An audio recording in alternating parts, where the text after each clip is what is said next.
The Grey Man Podcast is a veteran-run platform dedicated to sharing authentic experiences from current and former service members. These stories are shared to foster connection, understanding, and support within the veteran community.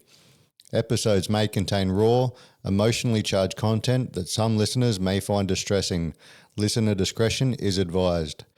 The views and opinions expressed by guests are their own and do not necessarily reflect those of the Grey Man Podcast, its host, or affiliated partners. The Grey Man Podcast assumes no liability for any statements, opinions, or representations made by guests during interviews or discussions. G'day team, welcome to another episode of the Grey Man Podcast. I'm your host Harley Fox, and today on the show we've got Becky McGaw, who is an Air Force veteran and whose story is as powerful as it is deeply human.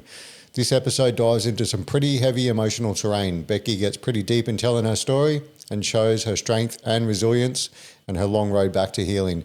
Becky doesn't hold back, and nor should she. If you're struggling, please don't go at it alone. Reach out to someone you trust or call Open Arms for support. You matter, your story matters, and you're not alone. And don't forget, hit that subscribe button on whatever it is you're listening to.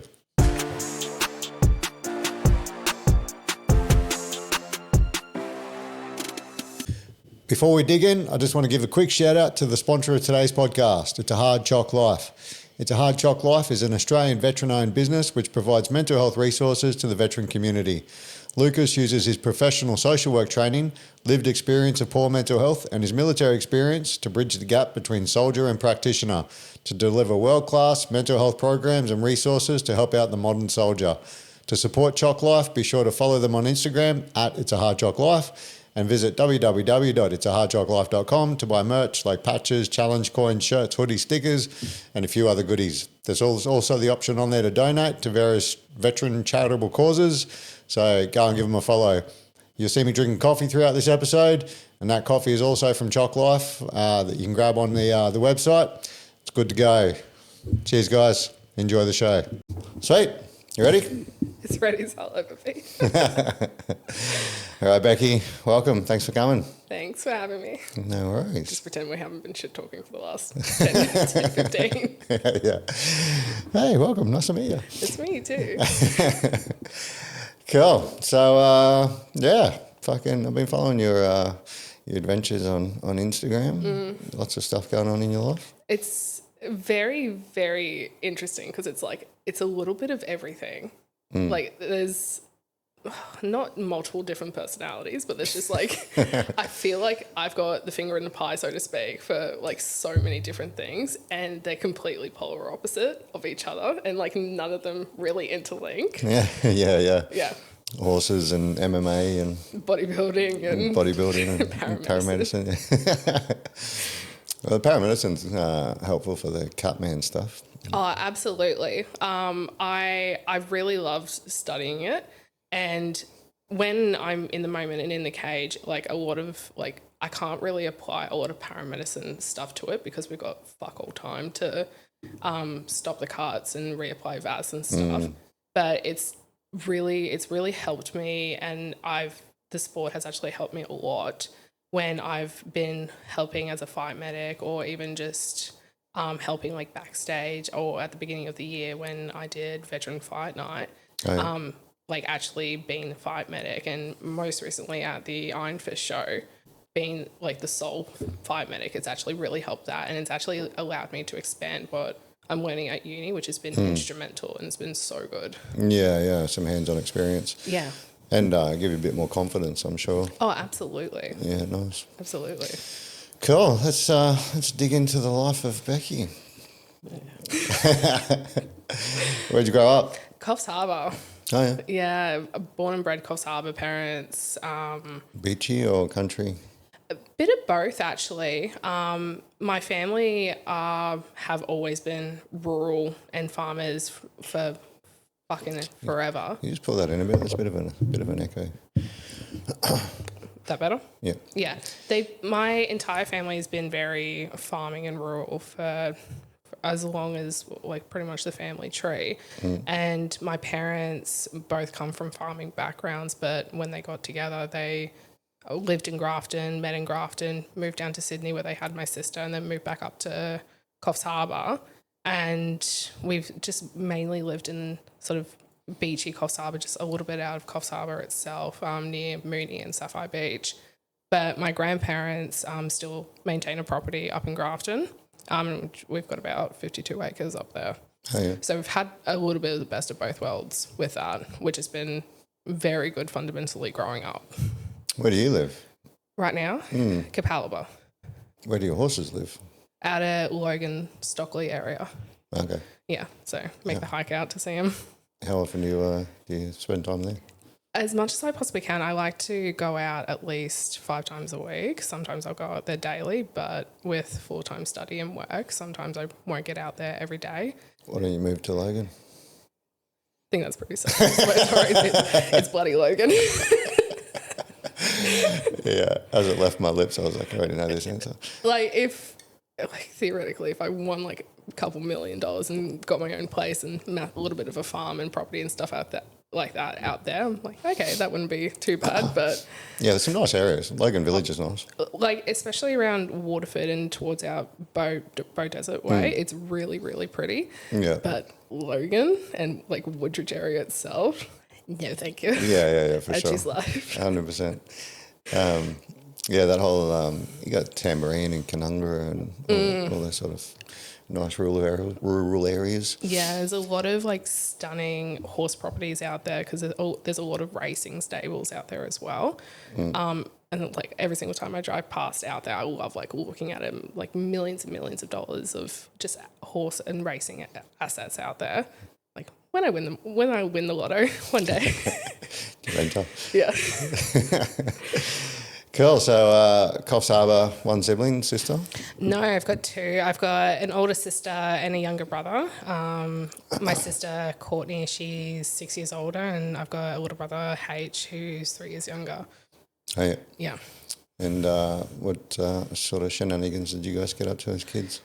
Me and my brother, like, we were pretty much little feral farm kids most weekends, as... Like, I think that has sort of made us into who we are now. Like most weekends we were up at the farm helping with my grandparents, with mum and dad up there as well. So we were just being feral farm kids on the weekend, just being little shits. My sister, because there's quite a significant age gap between her and myself and my little brother, she was more into sort of like the gaming and nerdy side of things, and because of that huge age disparity, like she wasn't really involved, and she's never been the type to sort of get her hands dirty and be involved in farming agriculture, which is like, that's fair, that's her cup of tea. Yeah. She grew up a bit of a princess and you guys were rough and tumble. Cool. What's so the farm life down at Coffs, did you have any jobs and stuff when you were, other than kicking around the farm? Not until I was in high school, and then got the typical part-time job. Firstly, it was working at Wendy's, so like the hot dog and ice cream place back in the day. I didn't even know we had a Wendy's. Yeah, back in Coffs, it was horrible first job. Put me off hot dogs and ice cream pretty much. Like for a very long period of time. And then I went and worked at, what was it, like a Mexican chain joint. I can't even remember the name of it. And then became a checkout chick at Woolies all through high school. Just the standard Aussie teenager stuff. Pretty much. Nice. I never got into the fast food chains. I was always like, I don't care what I do in life, I'm never going to work at Macca's or one of those ones where you have to wear the uniforms. After working in food, like even though it was just casual and it was just fast food chains, I was like, I'm never working in food again. Why would anyone become like a restaurant or a chef or anything as a full-time gig? Beats me, but like a lot of people, that's their passion. So yeah. Good on them. Yeah. Yeah, it's a pretty wild life, the old chef life. Yeah. Cool. What's did your parents or you have any military influences in your life growing up? No. Both my parents didn't come from a military background at all. The closest military background or connection that we had was my great uncle Jack. So he was my grandma's brother-in-law. He served in World War II. That was sort of our closest connection, military-wise, with that. In the last couple of years, my mum has been like super into like ancestry.com and stuff like that and learning about our family history. And we have a shit ton more that she has a full list of, pretty much, of like who served where, who's died where, and where they're still buried overseas. So it's been a bit special, but there's such distant relations that, I'm like, okay, cool, we've got another one to the list. yeah. But Uncle Jack, he was sort of the closest one, and he's been the one that's been a bit special in our lives because him and his wife Alice didn't have any kids, and so we were sort of the closest thing to grandkids, so to speak, that they had.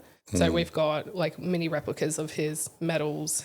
We've got the actual originals, his dog tags, even letters that he sent home to his wife Alice when he was deployed. And so it's just a little bit special. Yeah, nice. That's cool. Yeah. Yeah, I've got my granddad's medals from World War II as well. Yeah.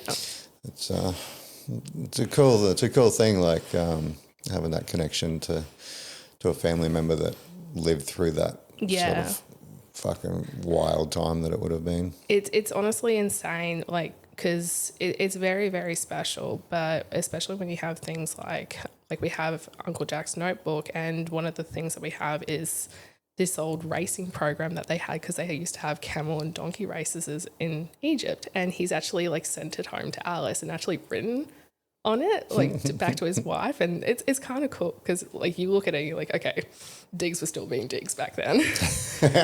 Yeah, and you can sort of like read like what he's saying to Alice, and you're like, yeah, that didn't happen, mate. Like you just so it's a little bit special. Yeah.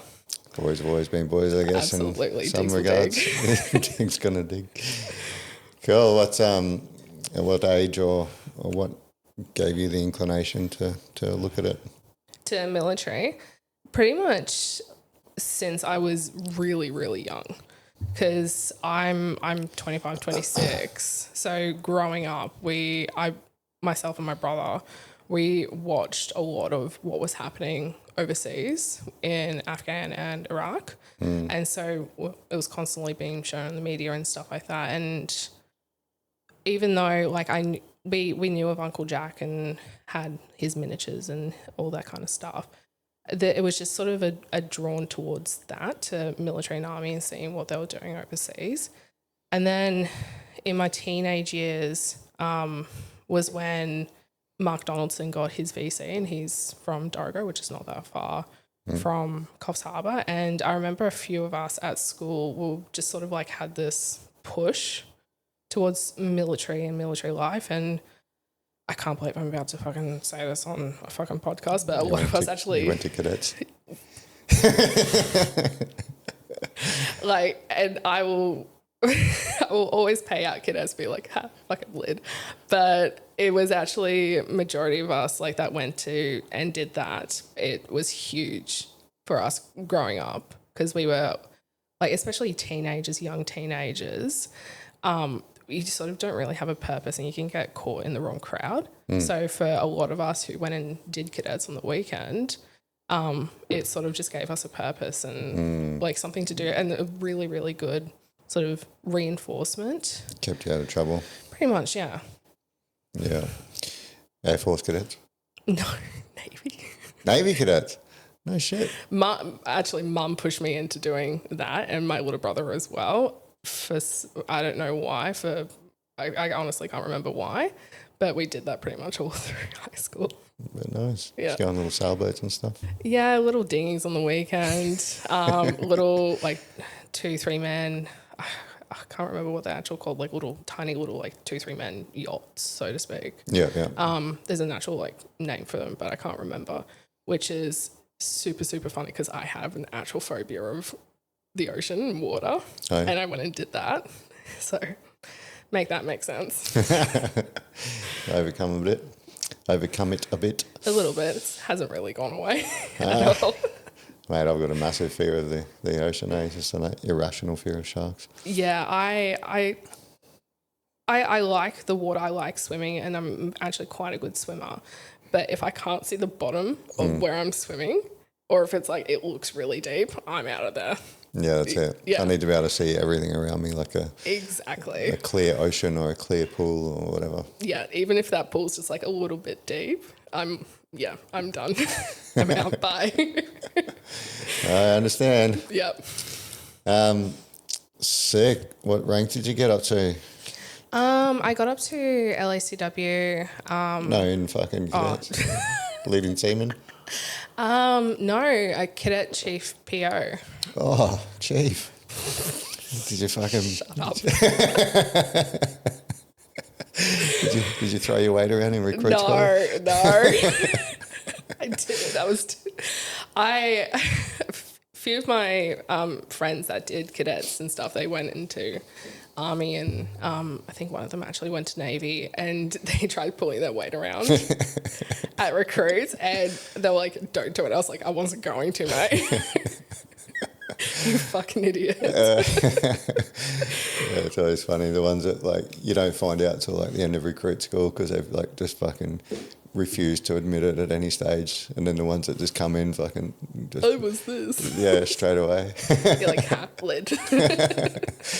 Loser. Yeah. Sweet. So fucking no inclination to join the POS? No. Oh, the boat thing. You don't want to do? No, both my siblings are Navy. So they've gone and joined the Grey, and they're loving it. But I remember a few times, like when we did go to like fleet based days and go on ships and stuff and seeing the quarters, I'm like, fuck this, no. No. You did a tour of the like just as when you're in the Air Force, you went and just hung out with the Navy for a bit. No, like when we a few times we did, like we got to have tours of ships. Oh, when you were a cadet. When we were in the Air Force, but as a cadet, like we got to go and like look at, Gotcha. like have tours and stuff like that. And I just remember we did one in Sydney. I can't remember the ship for the life of me. I think it was Chul's or something. And I remember just walking around going, yeah, no, this is not for me. Yeah, no, pretty tight. Yeah. Could be worse, could be a sub. Yeah, fuck that. Fuck that right off. Yeah. Living in a sardine can for fucking those months at a time. guys deserve all the pay in the world, and they can have that. Yeah, for sure. They're fucking weirdos. Yep. Cool. So why blue and not green? Honestly, DFR pushed me to blue. I remember starting the process when I was 16, because I was in school and I'd always wanted to go join like after school. And I remember coming home from school one day and I was like, I'm just going to start the process. Like, it's going to take fucking forever. And mum and dad were like, yeah, okay, cool. Put in the DFR thing. And a couple of weeks later, we were down in Newcastle doing my U session, and I didn't know, I had a rough idea where I wanted to go like career wise, but I didn't know what job initially. So went into the U session, came back, and a lot of jobs came back like applicable from that testing. Yeah. And I remember sitting down with this army sergeant, and he was like, you should try this, which was AGIs. Oh, yeah. And I was like, oh, okay, like I'll have a think about it, and gave the typical spiel of like, it's like infantry but Air Force. And I just remember him just looking jaded as fuck, like hating his life. And I remember like the smell of like cigarettes and stuff like that. Like he wasn't loving it. And I ended up actually choosing that. And Oh, you're an AGI. yeah, I started as an AG. I didn't pass the course. I had 2 attempts of the course. First time I got pulled off because I got pneumonia, and we were about to go outfield, and it was winter time and recipe for disaster. And then the second time I herniated my disc during a PT exercise, and they gave me the option after some scans going, look, you've got these back injuries. I had pretty bad scoliosis, and I had a condition that was diagnosed then called pars defects, which is part of the lumbar spine. Yeah. Like the side. Breaks off. Yeah. I've got it as well, yeah. Yeah, so they're like, okay, well, you can go and do this and reattempt and have a third time, or you can either med discharge, go out because it is a separating condition, or you can go into something else. And at that time I was 18. I was like, I'm not sticking around having a back injury at the age of 18. That's just going to get fucking worse. I'll go do something rehab and then go down a different path when my back is ready and more structurally sound. Yeah. Yeah. And you went over to stores? To Supply or RAAF QEs. And that was 18, but enlisted when I was 17 in March of 2017. Yeah. So what was it like going from, were your siblings in at this stage? Oh, No. Not the young one, but the older one? No. So she's sort of had a lot of different careers in her life. I think at the time she was working at Flight Centre or something. And then I went and joined, and then 6 months later she's like, oh, I'm interested. And I'm like, sure you are. And then she went and joined Navy and went into the Navy. Henry, because him and I are very, very similar personality and like career driven wise, he pretty much joined when he could. He had some difficulties when he was going through the recruiting process, like the typical, we're picking females instead of males. So on his second attempt, he actually got in. Medic or something?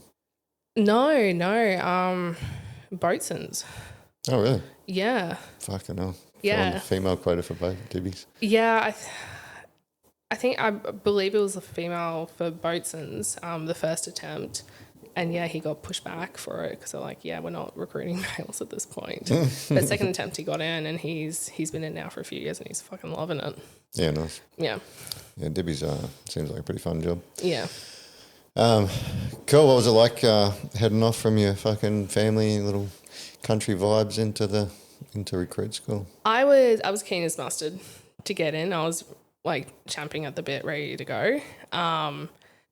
It took both my parents quite by surprise because I was 17 at the time, and it happened very, very quickly. Like we were expecting it to be drawn out, being like a 1.5-year process.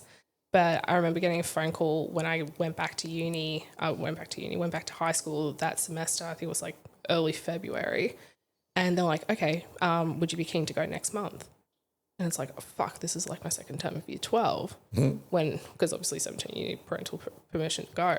Yeah. Had to talk to mum and dad. They're like, oh, finish your HSC, blah, blah, blah. And I'm like, I'm going to be going at the end of this anyways. Like, why not just let me go? And they're like, okay, yeah. So I think for them, it took them more by surprise because it's like, okay, the first one's like their youngest daughter's just gone. And mum took it not too great. I remember her being quite emotional with the whole process, like crying when I was packing my bag. Just because her baby was leaving the nest or because you were going to the military?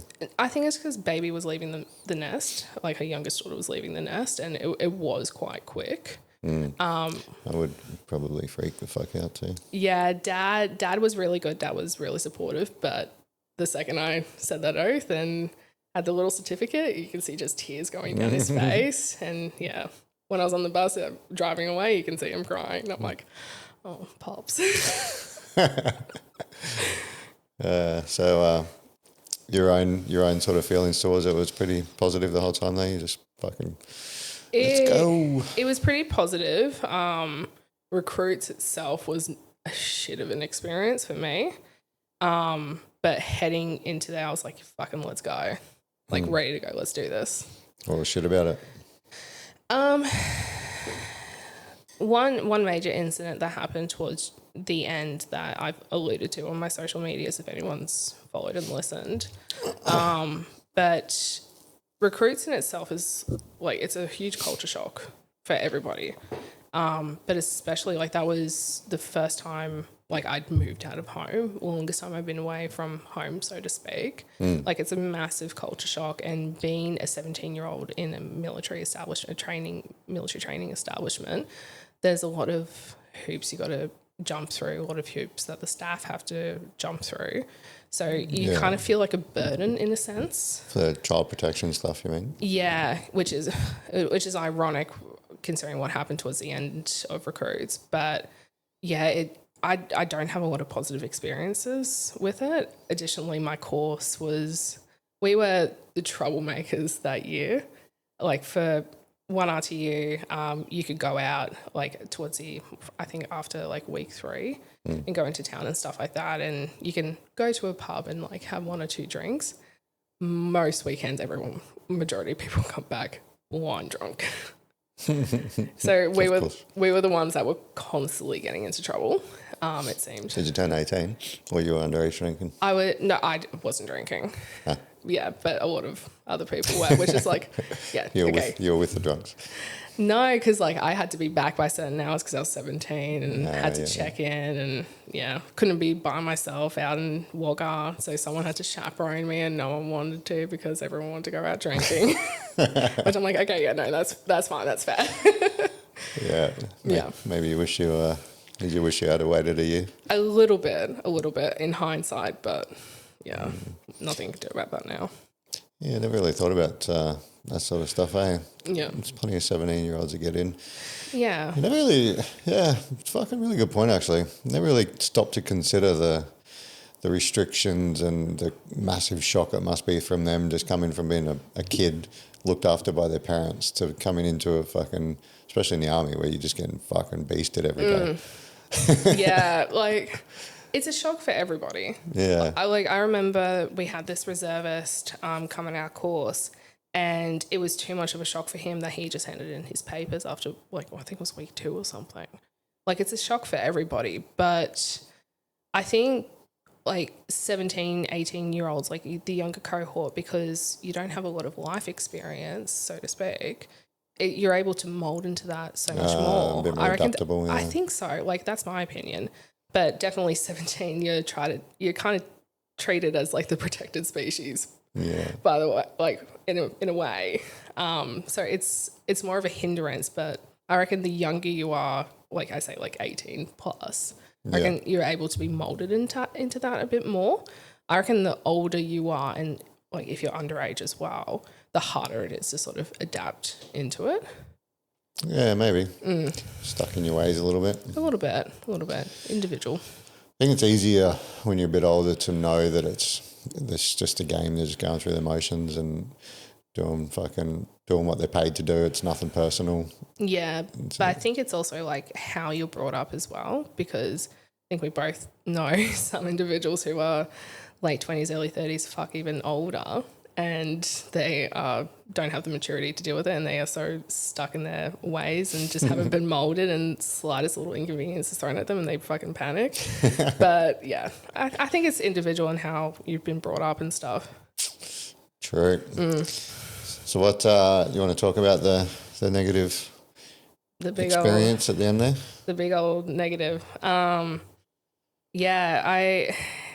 It was at the field phase that we have for recruits, and it was the final night of being like a week out field, and we were packing up sort of like cam nets and just stores around, and it was quite late at night, and I was in a shed with another recruit, and the shed in this facility, it's the sides of it are just normal like mesh wiring, so like the lights are on and you can see into it. And it's dark at night and there's only like 3 buildings out there that have electricity, so you can see from fucking miles away what's happening inside. And me and this bloke, we were packing, like we had these cam nets and big cam nets, and we're putting them up on the shelf. And noting that this is at the end of the course, so everyone knows everyone knows who's who. And we finished putting up this final cam net, and I'm standing on the right, he's standing on the left, and we turn to each other, look to each other, going like, oh, is this the last one or whatever? And he just looks at me with this shitting grin on my face that is honestly burnt into my brain, and looks down at my boobs, grabs my boob, walks out. And I'm just sitting there going, the fuck just happened? And there is like five or so people outside because we were Congo lining cam nets in. And I just turned around, I was just like, what the fuck was that? He was just like, oh, nothing. I was just like, you just grabbed my tit. He just grabbed me in the middle, like, what the fuck was that? He was like, oh, I didn't realize it was you. I'm standing less than a meter away from you. Like, yeah, I'm wearing a big fucking fluffy jumper, but like, it's me. Like, you can see my fucking face, mate. And then he's like, oh, sorry, didn't mean to. The fuck do you mean you didn't mean to? And he just walks away. And I look over at one of the other buildings where, like, it was like a classroom and where the staff would, like, chill out in. And I could see one of the corporals standing in the doorframe, like, looking in this general, like, in the general direction. And I thought he saw it. And I walked over towards him going, like, something's just happened. Thinking that he saw it. I'm like, something's happened. I don't know what's just happened, but something's just happened. And he was like, okay, wait there. And he went inside to go get the sergeant. And one of the dude's friends came up to me going, what are you doing? And I was just like, I've just been told to stand here. He's like, oh, you snitching? And I'm like, I've just been told to stand here, mate. He's like, didn't mean it. Why the hell are you snitching on him? Snitches get stitches. And then, like, this corporal comes out and he walks away and go inside, and I tell them what had happened. I'm like, and at that time I hadn't really processed what had happened. I'm like, something's just happened. 17, like, this is all really weird. We just spent a week out fucking field. Like, we're all pretty cooked. We were all tired. And just finished talking to the Sarge and the corporal there, and they're like, okay, just go back, finish cleaning up. We'll come get you later. Still, at that time, had not processed the severity of it. So go back to my group, and we were inside for probably 15 minutes. And by that time, everyone knew that I had snitched on this person. They didn't have the context, but they knew that I snitched on this person. And so go back to my hoochie, which I was sharing with 2 other girls. And one of them was like, oh, I heard this happened. And I was like, look, I've been told not to talk about it. Let's just finish packing up. And once again, like, she was just in my face going, why are you snitching? Why are you snitching on him? Like, you snitch on him, you snitch on all of us. And I was like, I've just been told to just come back here. Like, let's just finish this. This is, like, super late at night. And I remember she actually shoved me and I fell to the ground, and my head was like this far from, like, a star picket that was sticking out of the ground. And I was like, fuck, what the hell's happening? Like, here I am just doing what I thought was the right thing, and this is happening. And we still continue packing up or picking up, like, we're doing brass picking. And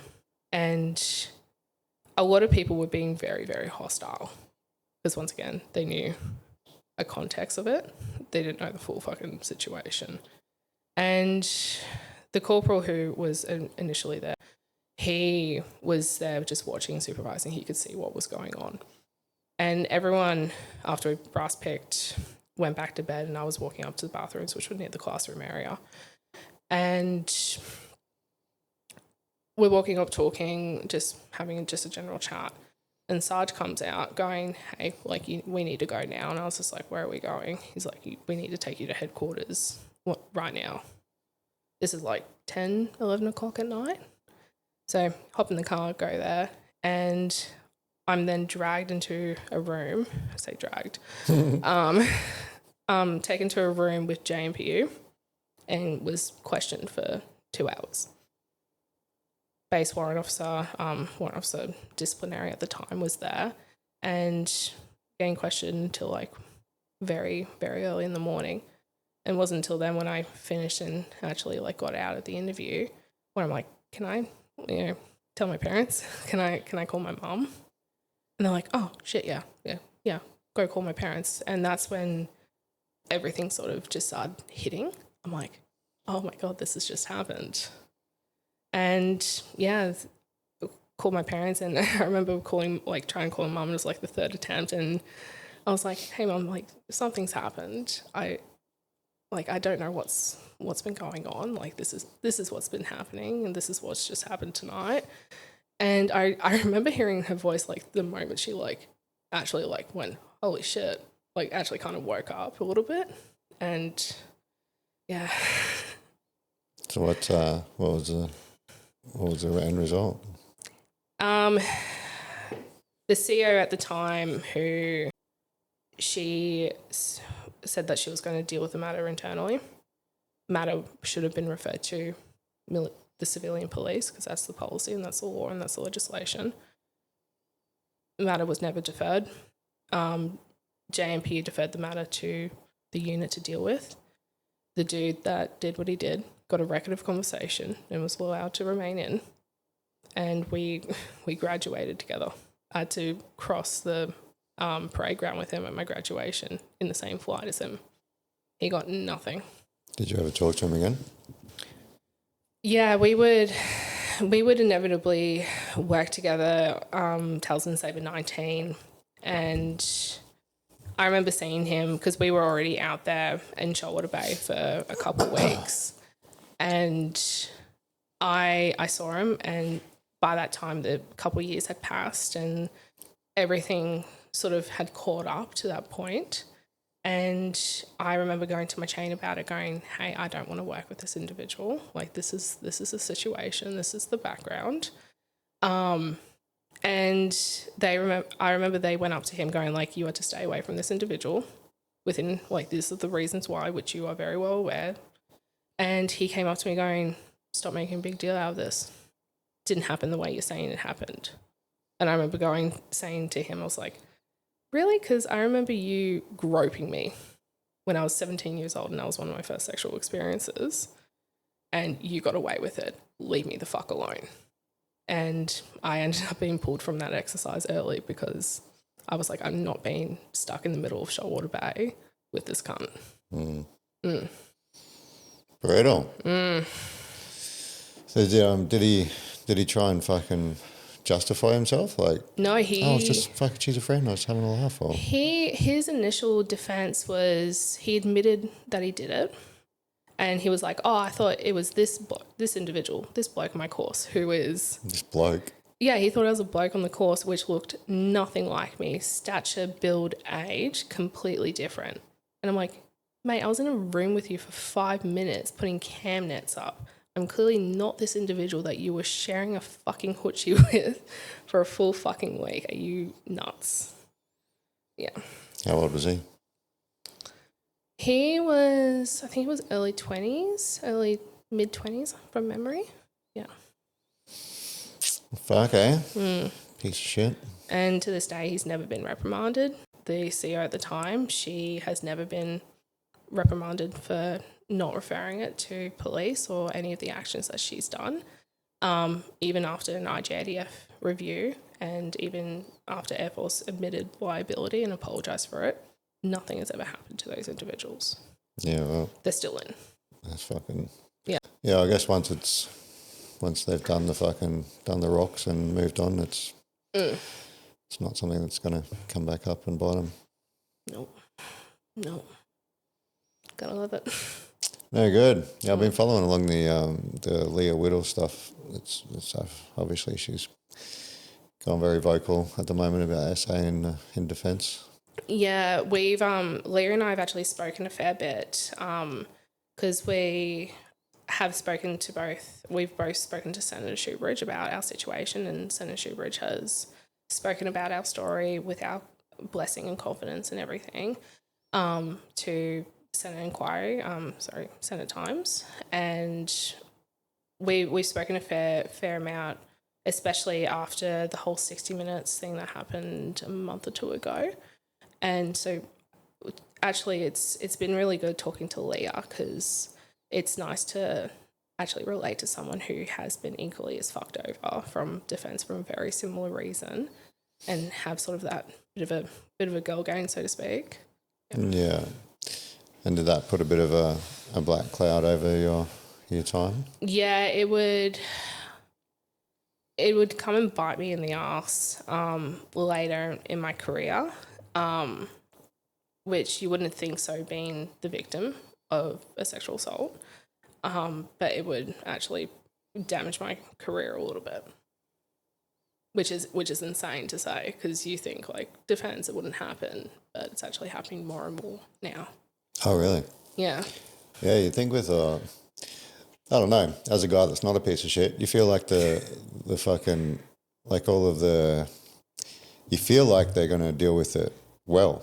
Yeah. Because there's so many courses and conversations and you know, the leaders all seem to be on top of it all, and you're like, Yeah. oh, you know, obviously that sort of stuff doesn't happen anymore. But. Like there's literal like deathgrams, mandatory training that we all have to sit and watch, and like I think everyone will admit to finger banging through each of the campus courses every beginning of every year, going like, yep, next.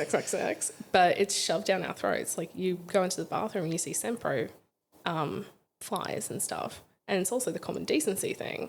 Yeah. You don't be a piece of shit.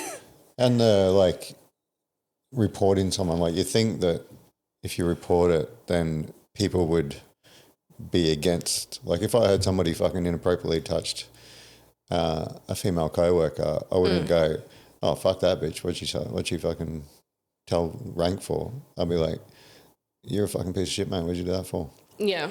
You think so. Yeah. You absolutely think so, but it's actually a lot of people will side with the perpetrator. Yeah, because that's their mates and they don't want their mates to go down, which, yeah. It doesn't check out. No, but there's a lot of policy and stuff, even like civi policy, that is, okay, all this mandatory reporting, protecting the victim and everything like that, but does it get followed? No. What the fuck? Well, that's pretty sad. Would you, where you are now and the time that you've had and stuff, would you recommend the military to other females?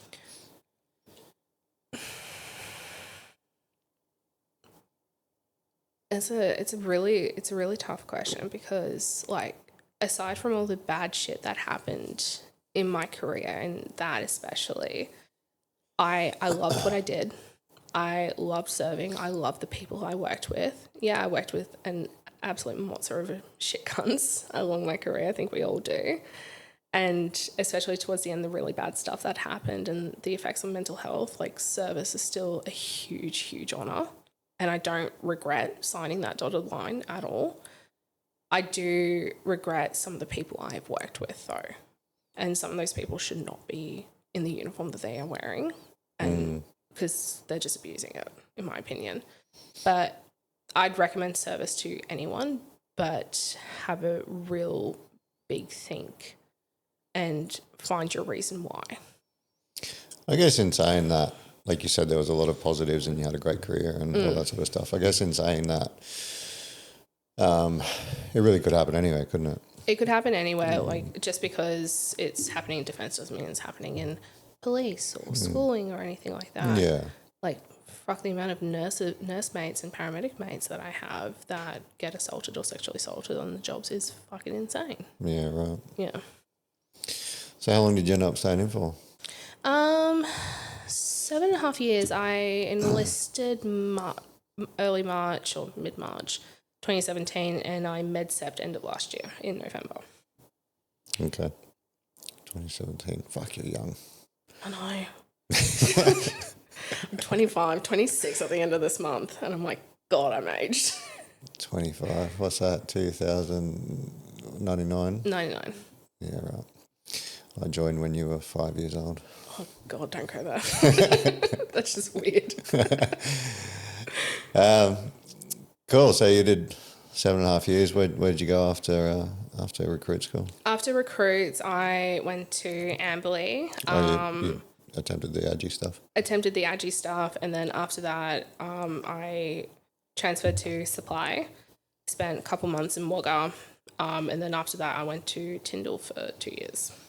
Oh, yeah. Yeah. So your first posting was Tyndall? First posting was Tyndall. So I got to Tyndall late September 2018. Yeah. So you're legal drinking age and yeah, and a real fucking bus driver. What do you forklift driver? We call the Air Force many things, but what do you call each other? Like, what's the non-derogatory slang for Air Force? I mean, like, Chair Force is the one that fucking sticks out. But Chair Force, bus drivers, civvies in uniform. What do you, but like pussers, navies are pussers. yeah, Armies, like the Green or AJs or Pongos, if Navy, in the Navy we call Army Pongos. yeah. Wherever the Army goes, the Pongos. But, yeah, what do you call each other? Aries or something? Airy fairies, fucking Chair Force. But a lot of people are like so sensitive to nicknames and stuff, so you don't really. I mean, what's the good term? Like I was in the, you just fucking roll with Air Force? Just roll with fucking Air Force. A lot of people are way too sensitive in it. Like, oh no, you're bullying me. I was in the AF. Cool, yeah. So you're a big girl now. You're in the Air Force. You're 18. So Yeah. how was Tyndall? Honestly, Tyndall, it was such an incredible experience. It's actually one of my favourite postings, and I have so many fond memories of Tyndall. A lot of them are a drunken, blurry mess because you're in Catherine. Did you go fucking hard once you turned 18? Yeah. I think my liver is still embalmed from that period of time. Tyndall was incredible. I worked at 17 Squadron, which was the base squadron there, and you're in Catherine. You're in the middle of fucking buttfuck nowhere. Oh yeah, you fucking look at Tyndall on a map and then zoom out, and it's like nothing. Oh, Darwin. Yeah. And being a youngin' up in Tyndall, it was so good. Like, the base itself had such a great culture when I was there. Like, it felt like when you were there, stepping back like 10, 15 years, where kids were playing on the street in the afternoons without a worry in the world. Couldn't do that in any other state town on the east side. Saturday. It was such a massive community there. Like, we all did stuff on the weekends. Like, there was constant sort of things that the base was organising that weekend, like footy, or like we had our own Oktoberfest and Christmas stuff. Like, it was such a great culture, especially around exercise time, where we had a lot of people coming up north, and it was just essentially just party central. There was so much alcohol. Yeah, nice. It was good.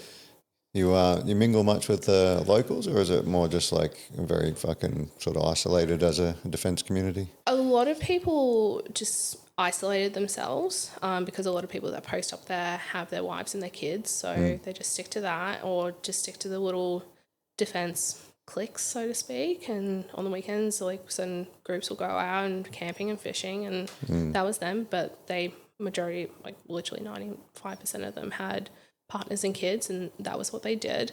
But for a lot of us singlies, like, we just majority of the time just went up to Darwin, and I didn't really get involved in the like civvy community, so to speak, until I bought a horse up there and actually started competing in rodeos on the weekend. Yeah, right. Yeah, so because like I don't like camping, hate fishing, terrified of the water, especially the shit that's in the water up there. So yeah, got back into horses there. Yeah, nice. Which was really, really good. What do you mean when you say rodeo? Like 8 seconds? Yeah, I definitely rode the bulls. No, it's Yeah, you terrified. can do that. You can do that on horses.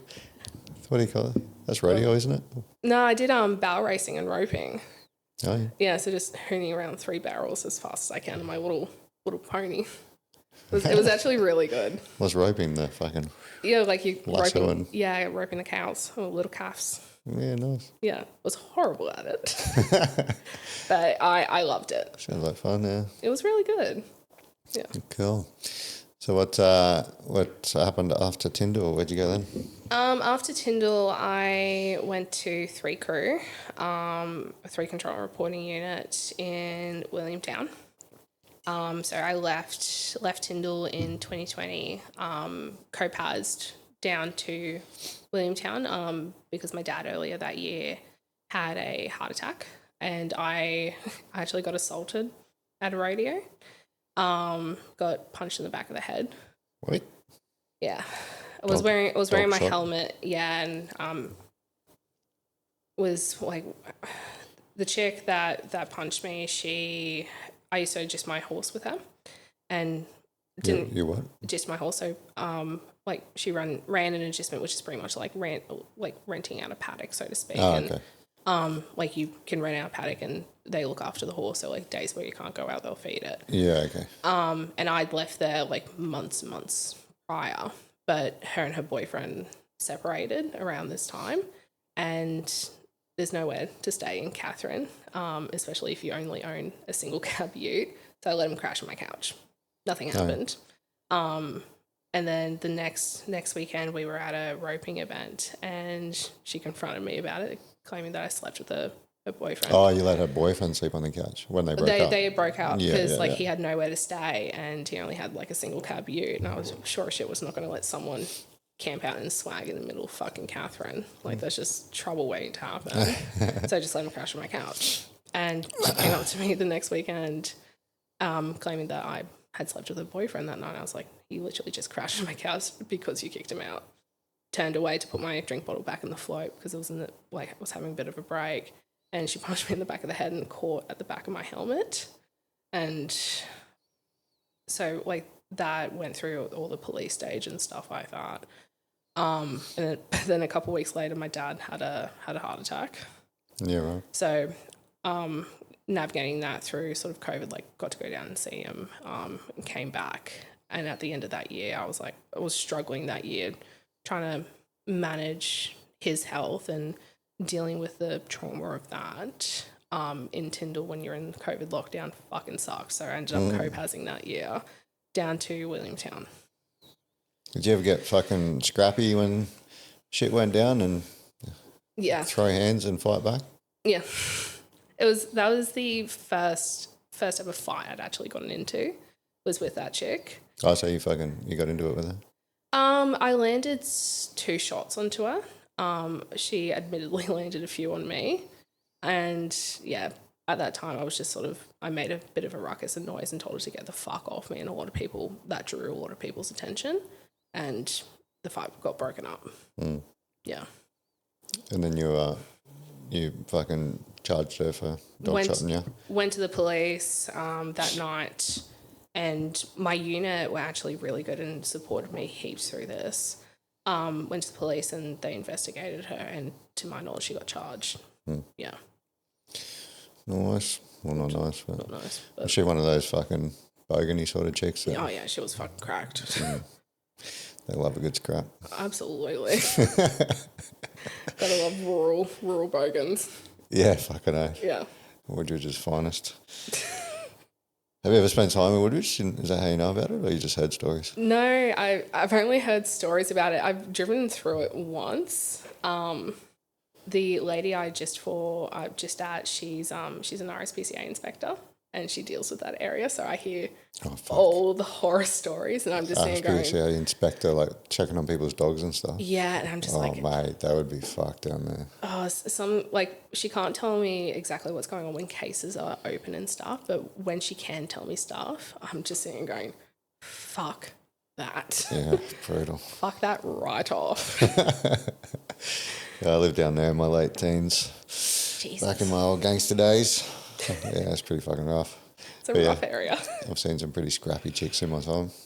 I can imagine, especially from that area. Oh, you fucking look at that cat.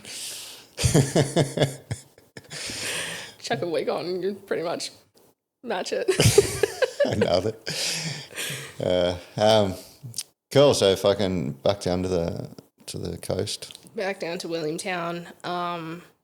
Williamtown was actually a really, really shit posting. Great location. Where's that? Is that New South Wales? Newcastle. Oh, yeah. So, fantastic location. Oh, yeah, of course, yeah. Fucking Williamtown Air Base, yeah. Yeah, it's honestly, location-wise, it's fucking mint. They've got a lot of jets there, eh? Yeah, there's the F-35s there. They're primarily based out of there in Tyndall now.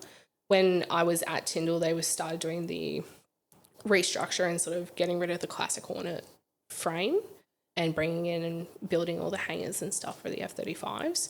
And one of my jobs, my main job when I was in Tyndall, was actually dealing with all the repair parts that came from the classic Hornet, because the logistics framework around it was pretty much kaput. Like, there was fuck all repair parts. So trying to actually get them repaired and bring them back in and put them back on the jet was what I mainly did up there. And then when I was at Williamtown, they had the F-35s there. They had some of the classics brought in that year in 21 for retirement. Yeah. Yeah. Nice. I've got a mate that lives down in Hunter Valley, and he's fucking obsessed with jets. He just goes and sits out there watching them all the time. And it's insane because like there's that one main road to the two entrances to the base, and you get cunts sitting at the end of that runway all the time. And we're talking like cars upon cars, or even at the fighter jet cafe, and just taking photos and just obsessed with the planes. Yeah. And you're like, he's one of them, man. Yeah. I admit, like, some of the photos of, like, the professional photos, they are fucking sick. Yeah. And I'm like, how can you do that as a hobby? Like, how are you not deaf? Yeah. People that are that obsessed, it's like, why don't you fucking just go to school and become a pilot? Like, Right. you love them that fucking much. Yeah. Sick. When did you get your first hook? You call them a hook in the Air Force? When... My apologies, I know fuck all about the Air Force. I know everything about the other two services because I've served in both. But. So I got it when I was in Tyndall. The first hook is time promotion. Oh, is it? Yeah. And it's a constant argument, and depending on who you talk so to... there's no such thing as a fucking 5-year digger in the Air Force? Oh, there is. But, like, that first hook, it is a time base, but a lot of people are like, oh, that's not a promotion because that's equivalent to a private pay. And some people in Air Force will get blood, like, will go out for blood for that. Because they're like, no, I got promoted fair and square. It's a time-based promotion, mate. Time-based. But what's that called? Sorry? What's the first one called? Leading aircraft man or woman or aviator, whatever the fuck it's called. Person. Whatever gender neutral term, someone got a... LAC? Yeah. Oh, so LAC is the first one. LAC is the first one, yeah. So you're an AC or private equivalent or ACW. And then you get your first hook usually after a year after you graduate your IETs. Oh, so it is private pay, yeah. Yeah, pretty much equivalent to a private pay, but some people will go for blood where you're like, oh no, it's time-based promotion. Like, no, it's not. And fair and square. Yeah. And so I was that pretty much until JALU, and then I was in a corporal spot there on HCA pretty much until I discharged. Right. So you that was your last posting. You stayed there for the rest of your career. Oh no, you went to Holsworthy. Yeah, I was at Williamtown for 2 years, and then I went to Joint Logistics Unit East, Moorebank, which is in Holsworthy. You get any overseas trips? Nope. Get to spend any time on a plane? A little bit. Mainly Army helicopters, mostly, which is kind of, it was mostly just on like exercises and stuff, just having like joy flights and having a look and stuff like that, because on TS, especially TS-19, where we were out in the middle of Shoalwater Bay and everyone had their helicopters there because we were at Williamson Airfield, which is the airstrip in Shoalwater Bay. A lot of aircraft were there, so like, what was it? 5AB were there with their Chinooks. We had the USAF there with their helicopters, New Zealand Air Force with their helicopters there, and then we had Apaches there as well. So we could actually like go and spend some time like with the crews and actually have a look inside the airframes, which was actually really cool. Yeah, nice. Yeah. You did a couple of TSs, did you? I did two. I did TS-19. When I was at 17 Squadron, we were attached to 383, which is based out of Townsville. So we went with them to Shoalwater Bay and spent a way too long in Shoalwater Bay training area, because 383 had to do their contingency certification, because they're one of the 3 squadrons that deploys if there's any humanitarian or emergency stuff. They deploy their assets there, so they've got to do like a certification before they go online. And so we were there helping them out, and then we rolled, I think it was like a week or two break in between that, straight into TS. See. Way too long out in the middle of Shoalwater. All right, let's play a little game of true or false for the tri-services out there. Oh, no. True or false? Do you have pillows outfield? True. True or false? Can you call Uber Eats on a field exercise? In my experience, false. But I do know people who, especially when I was at 3 Crew, and we sent a radar out to in between Gympie and Wide Bay on a mountain there for TS21, and we had these fucking officers. When you think of Air Force officers, like these guys were the stereotypes. They literally like got Uber Eats to this hole in the middle of nowhere, and I'm like, mate, you've specifically requested we deploy with Air Force chefs, and we did, and yet you're getting fucking Uber Eats. Oh, really? Are you kidding You even me? had the chefs there? I'm not even kidding. I spent because I was the only QE attached or sent out for that exercise. The amount of money I spent on fucking food for these fucking O's was ridiculous. Like one night, I spent $2,000 on seafood. Oh, really? Yeah. Fuck. Yeah. Seafood. Our good mate Jared Goundry actually, I sent him a few photos and stuff of it, and he actually made a was video. that from you? That was from me. I saw that. Yeah. All that seafood was from one fucking night, and it costs like just shy of $2,000. Holy fuck. How much have we got thrown in the bin? I actually don't remember. But yeah, the only reason like we bought that much was because the officer in charge, who is this fine officer who is the epitome when you think of an Air Force officer, is like, is this guy like from North Sydney, private school. Oh, yeah. His idea of fun was going to the country club, drinking brandy and cigars and stuff like that. Still called his parents mummy and daddy. Wore R.M. Williams, the whole fucking thing. His uncle or something was head of Air Combat Group, and he was coming up for to look at a radar. I'm like, okay, it's not even your fag. Like, it's just a radar that spins in circles. Driving 2-3 hours from Amberley just to come look at it. Got all this fucking seafood and platters and stuff for him. Didn't eat a bite of it. He left that day. If there was a group of you going to do an exercise somewhere, would you stay in a hotel?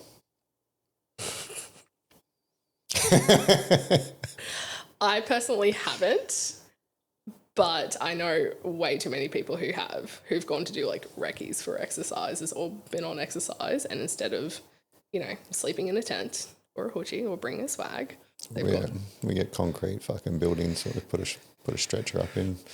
Stretchers if we're lucky, concrete floor if not. Yeah, majority of Air Force wouldn't know what that is. What do you do when you do go field? Where do you sleep?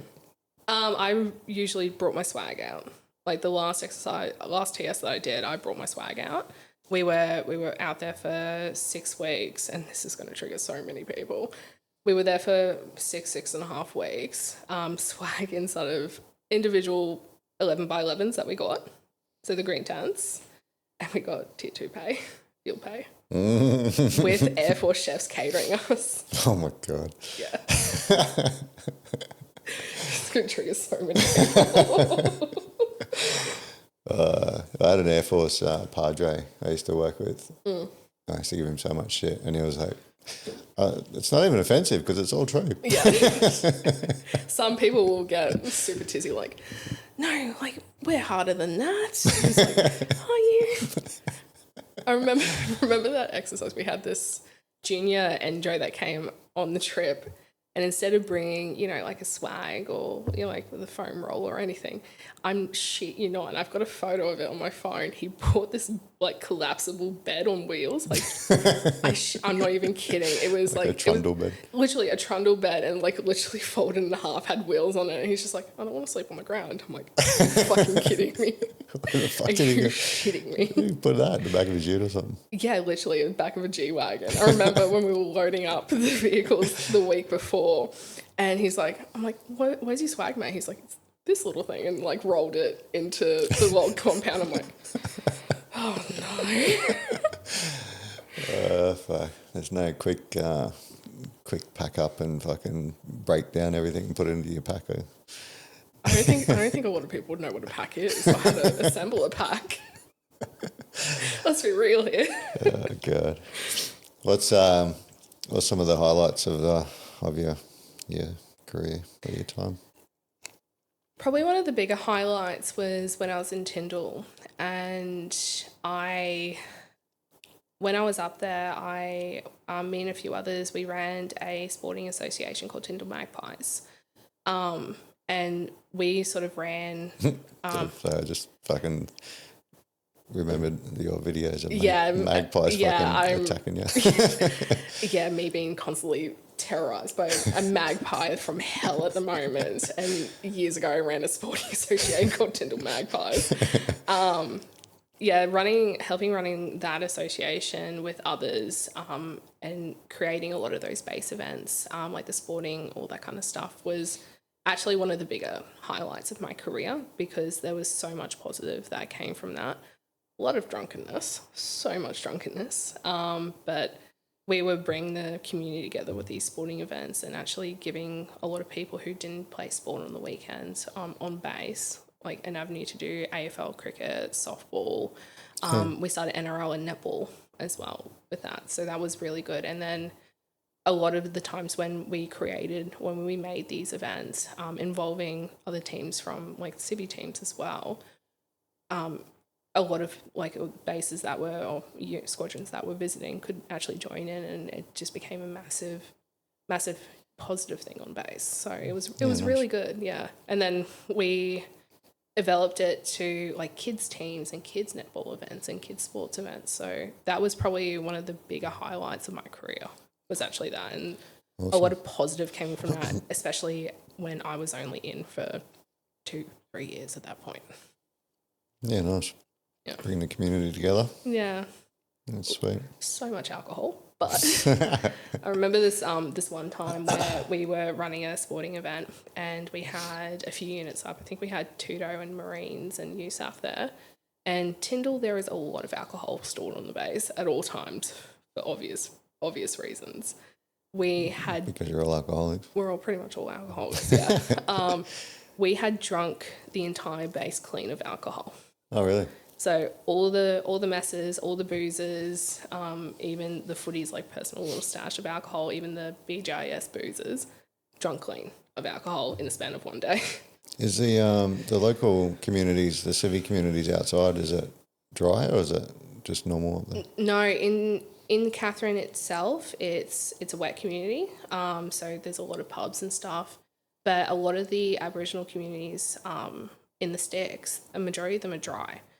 And there's a pretty decent problem when you're up there and a lot of these people's come into town, whether it's for we had a cyclone evacuation there. A lot of people didn't go back to their communities because they were just drawn in from the alcoholism. Oh, yeah. Yeah. So like that. Is Katherine the closest town to the base? Or is it in Katherine? Yeah, it's right outside. I say 10-minute drive outside of Katherine is the base. Yeah. Yeah. Yeah, it's a bit of a problem when you feed alcohol to people that don't drink alcohol. Eh? Yeah, it becomes a huge problem from the town as well. Anyone that's been through Katherine, regardless of the time of year, there's always something going on, problem-wise. There's a lot of homelessness, a lot of drug and alcohol. Mm-hmm. But especially, I remember we did a cyclone evacuation in 2019, which is on my page. There's the video of the marquee in the tent being pulled down. Was actually, we set that up for a cyclone evacuation. Why you'd set up Air Force tent, green tents. A cyclone evacuation is fucking beats me. Because 5 area had to be driven down in buses that day to help us set up these tents, and then we had to take them down pretty much the next day. Have you got one of those videos of people fucking holding on while the wind's trying to pick it up? No, because pretty much we set it up and we didn't finish until like midnight or something, and then a storm happened the next day, and then the day after that we all got brought in going okay, get those 2 marquees out of the fucking tree. But a lot of the communities that were evacuated from regional or remote NT, a lot of them didn't go back and they stayed in the Katherine Township, and there was a huge alcohol problem with them, which is kind of sad to see.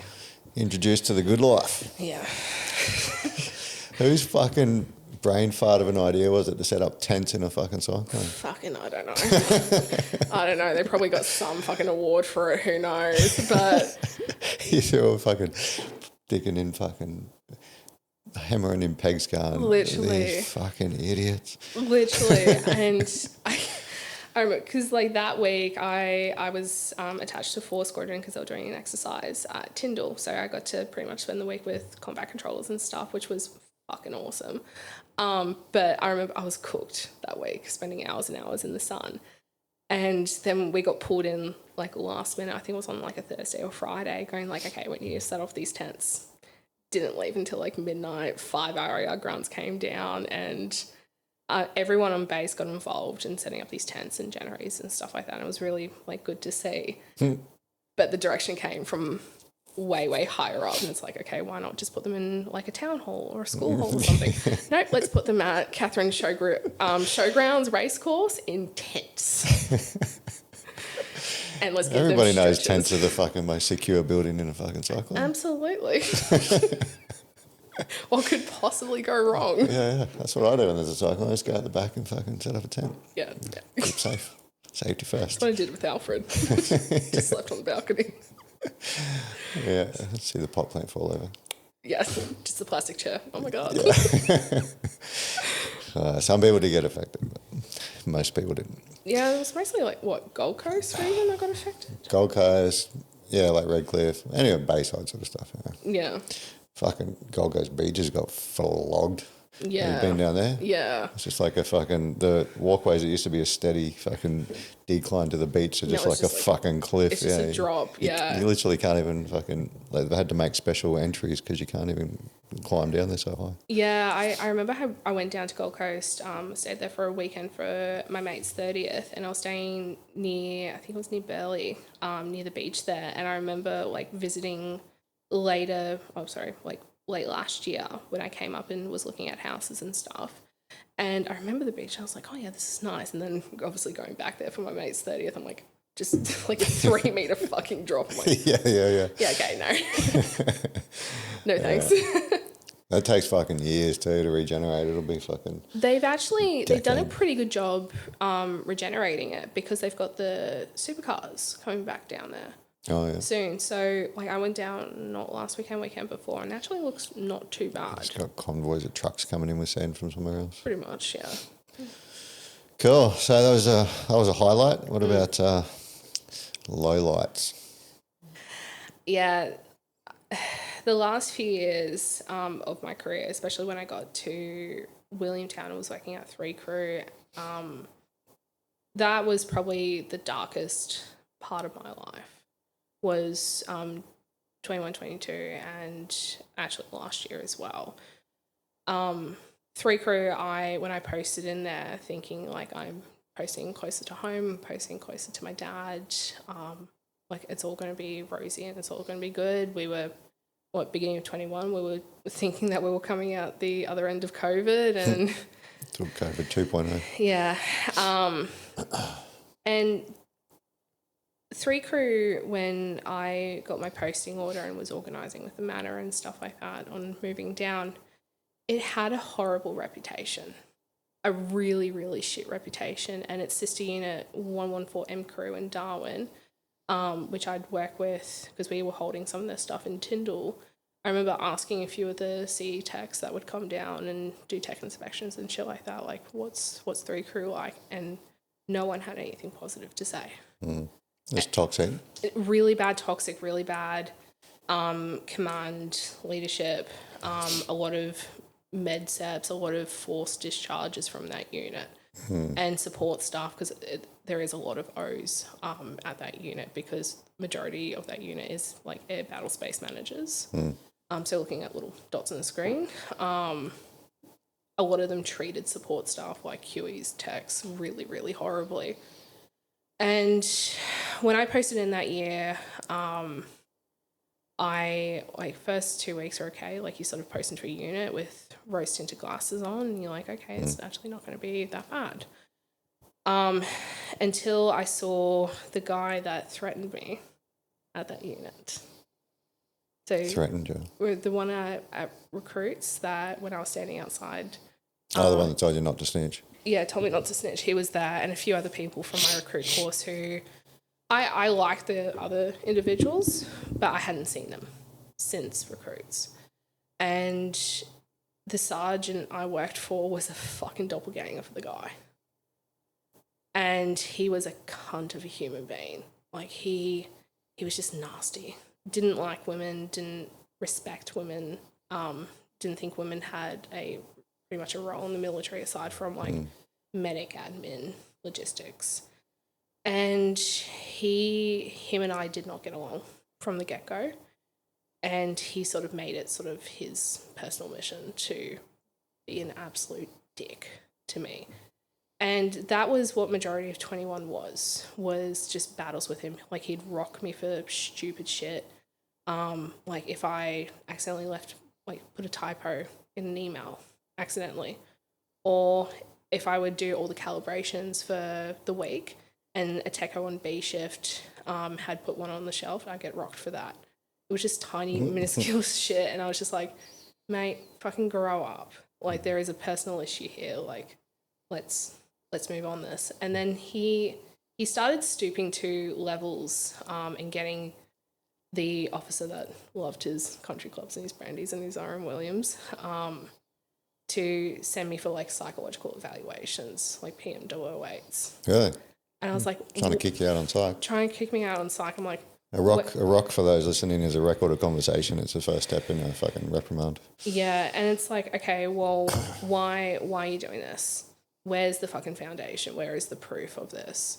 And I remember doing the debrief with the first PM008 with the CO because it's confidential between, and the only people that are supposed to see are the psych, the member, and the CO and the admin officer.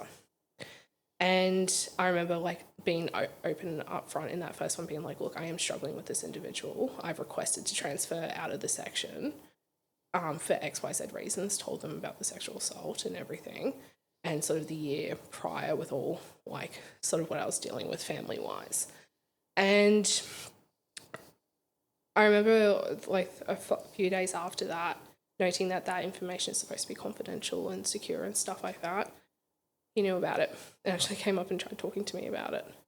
Sergeant? Yeah, the sergeant. And I was like, you are not supposed to know about this. And it was at first, it was a few things. I'm like, okay, maybe he overheard a conversation or like I had a diary and stuff in my bag that I'd journal in.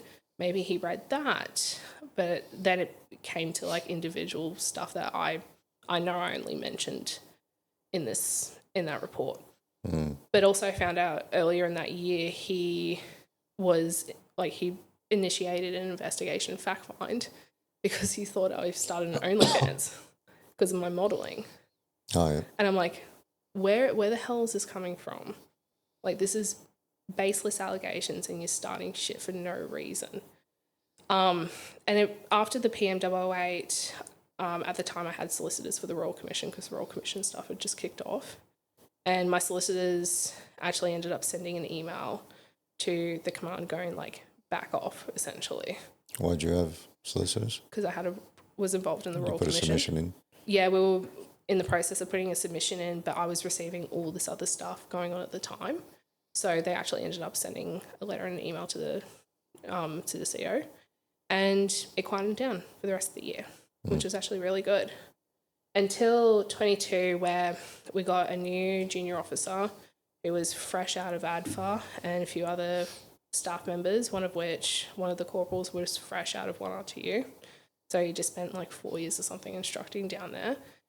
And then it kicked off right again. Like, all the bastardization, all the bullying, everything blown extremely out of proportion. And even to little things like, if they go and get coffee, because we had like a kitty and stuff like that we go get like weekly Afghans coffees and stuff from, and they know that I'm lactose intolerant, so they go give me a coffee with full cream milk in it, and I'd spend half an hour on the toilet shitting, and I get into trouble for the amount of time I spend on the toilet. Through to my lunch would be thrown in the bin, my desk, which is my desk, stuff would be going through and they'd look at my med docs and I'd ask them like not to, and I get into trouble for essentially setting a boundary, like, don't look at my fucking med shit. Off-base appointments, I was timed. And if I'd be like, hey, please don't, like, this is a personal appointment, that'd be a rock. And then it reached the level where it's sort of, the two levels where it's sort of, I drew a line, was I lived in Newcastle City, so I lived near Derby Street. And most afternoons I'd walk, especially on a Friday where I was supposed to knock off early, I'd go and walk down Bar Beach because it's a really lovely area, lovely walk.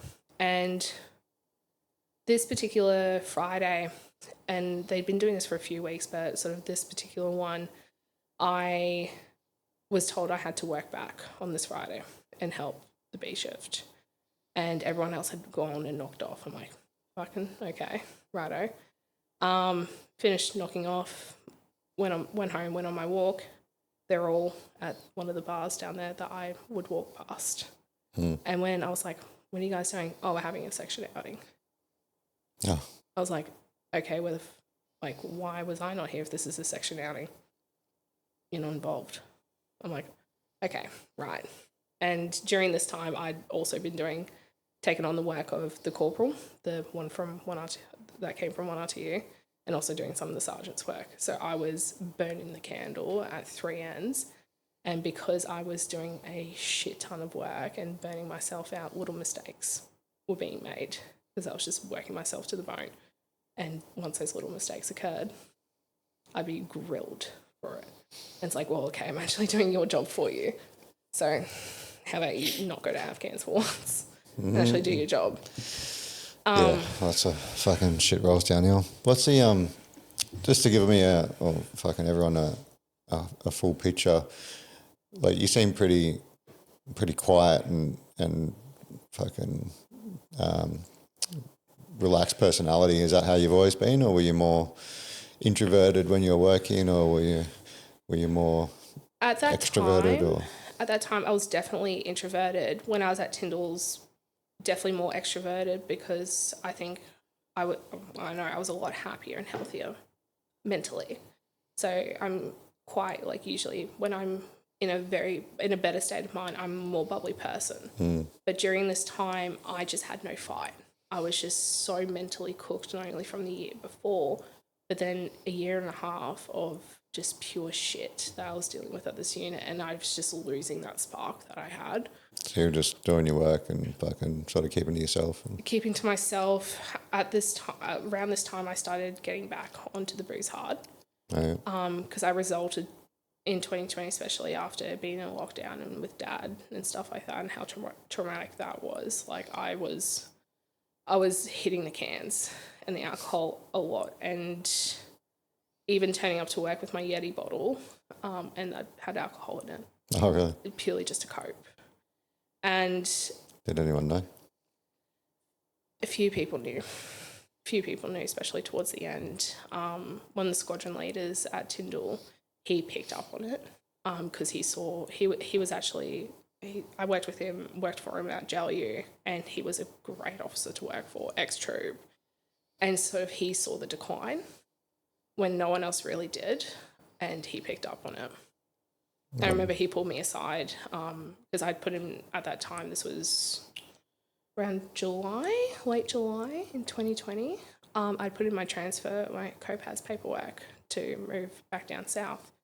And I remember he pulled me into the office, and I was with one of my friends that was working in the warehouse that I was, and the admin officer, Kelly. And he was just like, I remember him going, so you're wanting a transfer? And I was like, yeah, I just want to move back down south, like, for my dad. And he was like, something else is going on, isn't it? And I was just like, what do you mean? And he was just like, I know you've had a really shit year. And I can't remember the full words what he was saying after that, but he was just like, I know you're not right. I know you're not well. I can see your spark going. And I just started crying. And that actually triggered a IWB, an individual welfare board, where the unit was actually a great unit, and the command were amazing at that time. They organised for me to get home. But what I found out a year or so later was that the squadron leader his dad was going through the same thing at the same time, and he also was going through his own struggles with that. So, yeah, I think he sort of picked up a sort of like a mirror version of what was potentially going through his mind through that. Yeah. Are you getting psych support? From that, I was forced to go see a psych on a weekly basis. And then when I got to Williamtown, I got downgraded for mental health because I started struggling. And then it was pretty much a yo-yo effect of being upgraded, downgraded, because that sergeant would push for me to get upgraded so he could deploy me on exercises, because apparently no one else in the section wanted to go or couldn't go. And when I come back from that, it'd be downgraded for mental health because he was just being too much, and it was being too much on my mental health. And yeah. That would pretty much be like the rest of my career was just yo-yoing. Yeah. Yeah. Was that part of the reason they were bastardizing and stuff? Was they like have that elitism with fucking, if you're downgraded, you're a piece of shit? Pretty much, yeah. Yeah. Because they pushed a lot of work onto me, especially like exercises and doing their work and stuff like that. But when I get downgraded, obviously have some leave, have mandatory appointments, and just be a vicious cycle. Couldn't do what they wanted you to do. So you stayed in for another couple of years, though? Yeah. 22 was a really dark year mental health wise.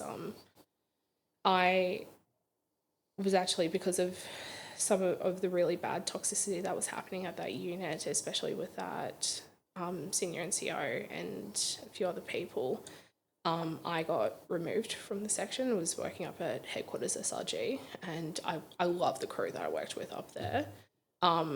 They've given me a little bit of light when it comes to working with senior officers, because it's equivalent of like battalion headquarters up there.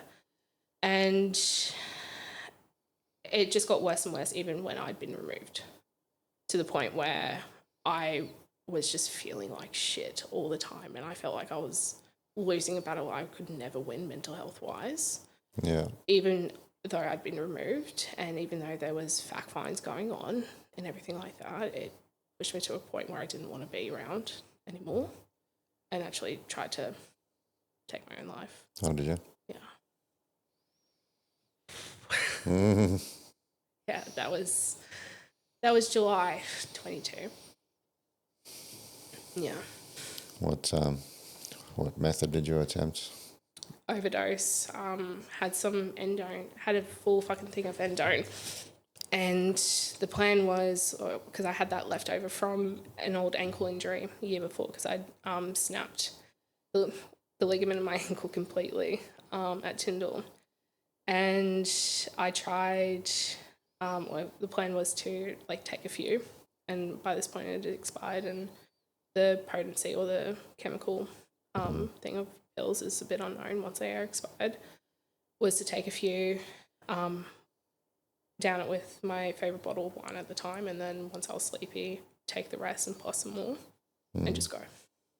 What happened? You woke up? Took the tablets, started feeling really, really like drowsy, and like at this point I was certain, and leading up to it, the weeks and months leading up to it, I'd subconsciously developed that plan, and I was just, at that point I was just done, and I started feeling tired, and it was literally like I had popped the remaining tablets plus a few other things into, and I literally had them in my hand and a glass of wine in the other. And I was literally like, I was sitting there for probably, I reckon around 5 minutes, but it was probably longer, because like your sense of time during that process is just off. And something just snapped, and I don't even remember, but I called 000 and was in hospital that night. Yeah. Well, good. Glad to hear. Yeah. But there's a lot of, I guess obviously it's a huge thing and a factor in the military and veteran lives and stuff at the moment. Do you think that there's anything that anyone could have said in those weeks leading up that would have changed you? Or No. are you okay? No, like there was literally nothing that anyone could have done in the weeks leading up. And I remember, like, the command at 3 Crew, they'd be pulling me in for meetings and stuff like that, going like, oh, are you okay? And I'd be like, no, I'm not actually. I've actually started drinking again and all this other stuff. Oh, okay, keep your chin up. I'm like, are you fucking kidding me? Even to the point where the O's I was working for in headquarters had said stuff to my unit going like, hey, we're actually concerned for this individual. And the unit would just brush it off going like, oh, she'll be right. Would you been honest with the psychologist? I was, yeah. And nothing triggered, nothing.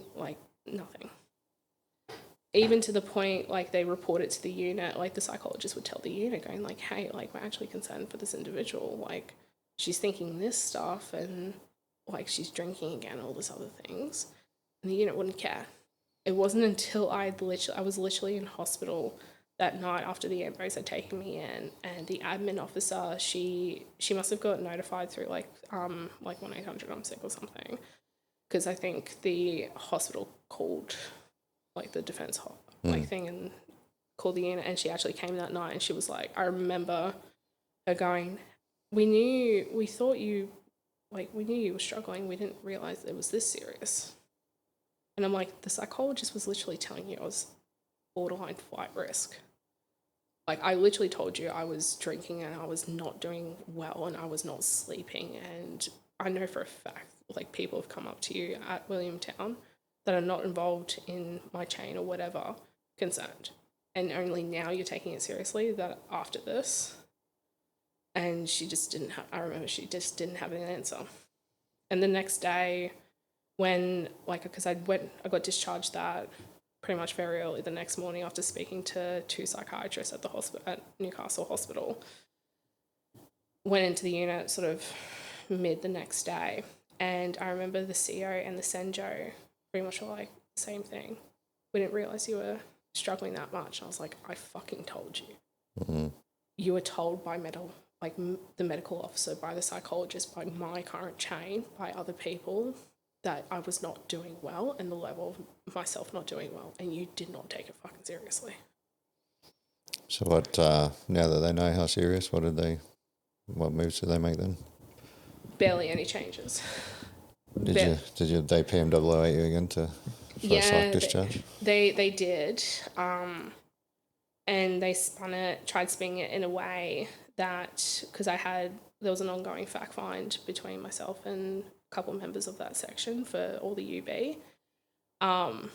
They just tried spinning it in the way that I was disruptive and because I was removed, and it once again just didn't fall through because I told my solicitors about it, and that was when my solicitors actually sent an email to, was it PERS branch for military. And so that was, like, actually seeing the email trail roll downhill to the command going like, you pieces of shit, you're targeting this individual. It was actually kind of a little bit gratifying. So your lawyers pretty much saved you from being admin separated a few times? Yeah, for a few times, because especially once you are targeted as a junior and it's someone up above that is starting this bastardization, doing all this admin stuff, especially with a command that is just going to believe the senior rather than actually, like, look at the picture holistically and be like, actually, no, that dude's a fucking cunt. They're just going to believe the senior rather than look at the junior and be like, okay, well, this junior's actually got X, Y, Z going on. She's got mental health, all this other things. Why don't we look at actually what's going on instead of believing one individual who's just clearly out for blood? Yeah. So if it wasn't for them, I definitely would have been out a lot earlier. Did you start going down the medical pathway after that? No, I wanted to stay in. I wanted to be a careerer. I wanted to be in, for a very, very long time. I had my goals I had set, and beginning of 23, I posted down to JLU because the squadron leader that I worked for in Tyndall he had since promoted and became XO of JLU, and he heard through the grapevine what was happening, and he was like, okay, do you want to go back to 3 Crew? And I was like, no, absolutely not. I don't want to be in Williamtown anymore. And so he posted me down there, which was good. Yeah, nice. So that's at Holsworthy JLU? Yeah. Yeah. How long were you there for? I got there early, was it like Feb, March 23, separated end of last year. So what just drove you towards separation if you wanted to be a lifer? It, like 23, it was a good year actually. And I was kicking a lot of goals and had started training actually for selection and put in my app for SASR selection, and was training really, really hard for it, and was unsuccessful at the paper board, but was recommended to come back the next year. But in that year, it was my first time actually really being in a leadership position. I had 2 juniors that I shared with another corporal who was she was going like in and out all the time because her partner was down south. And we had this JO, and noting that a lot of members in the section were APS. So people who have not served a day in their life, but are working in positions of power, so to speak, at defence establishments. And this, like, one of the juniors I had was a fresh gappy. She was like 18, 19, and this JO who did his degree on the outside and just did the training, I think it was like a year in, and he was just being fucking creepy towards all of like the females in the section, to the point where this junior came up to me a few times going, I don't feel comfortable coming into work. And there was all these other repeated incidents, like just small remarks and stuff like that. And I tried talking to this individual on the low level, being like, mate, come on, like, this is not the place. You're a flying officer, you're a junior officer, you don't do this to enlisted juniors, you don't do this to anyone. And he didn't listen, and escalated to a point where I put in a complaint at the end of that year, after trying to like deal with it at the lowest level so much.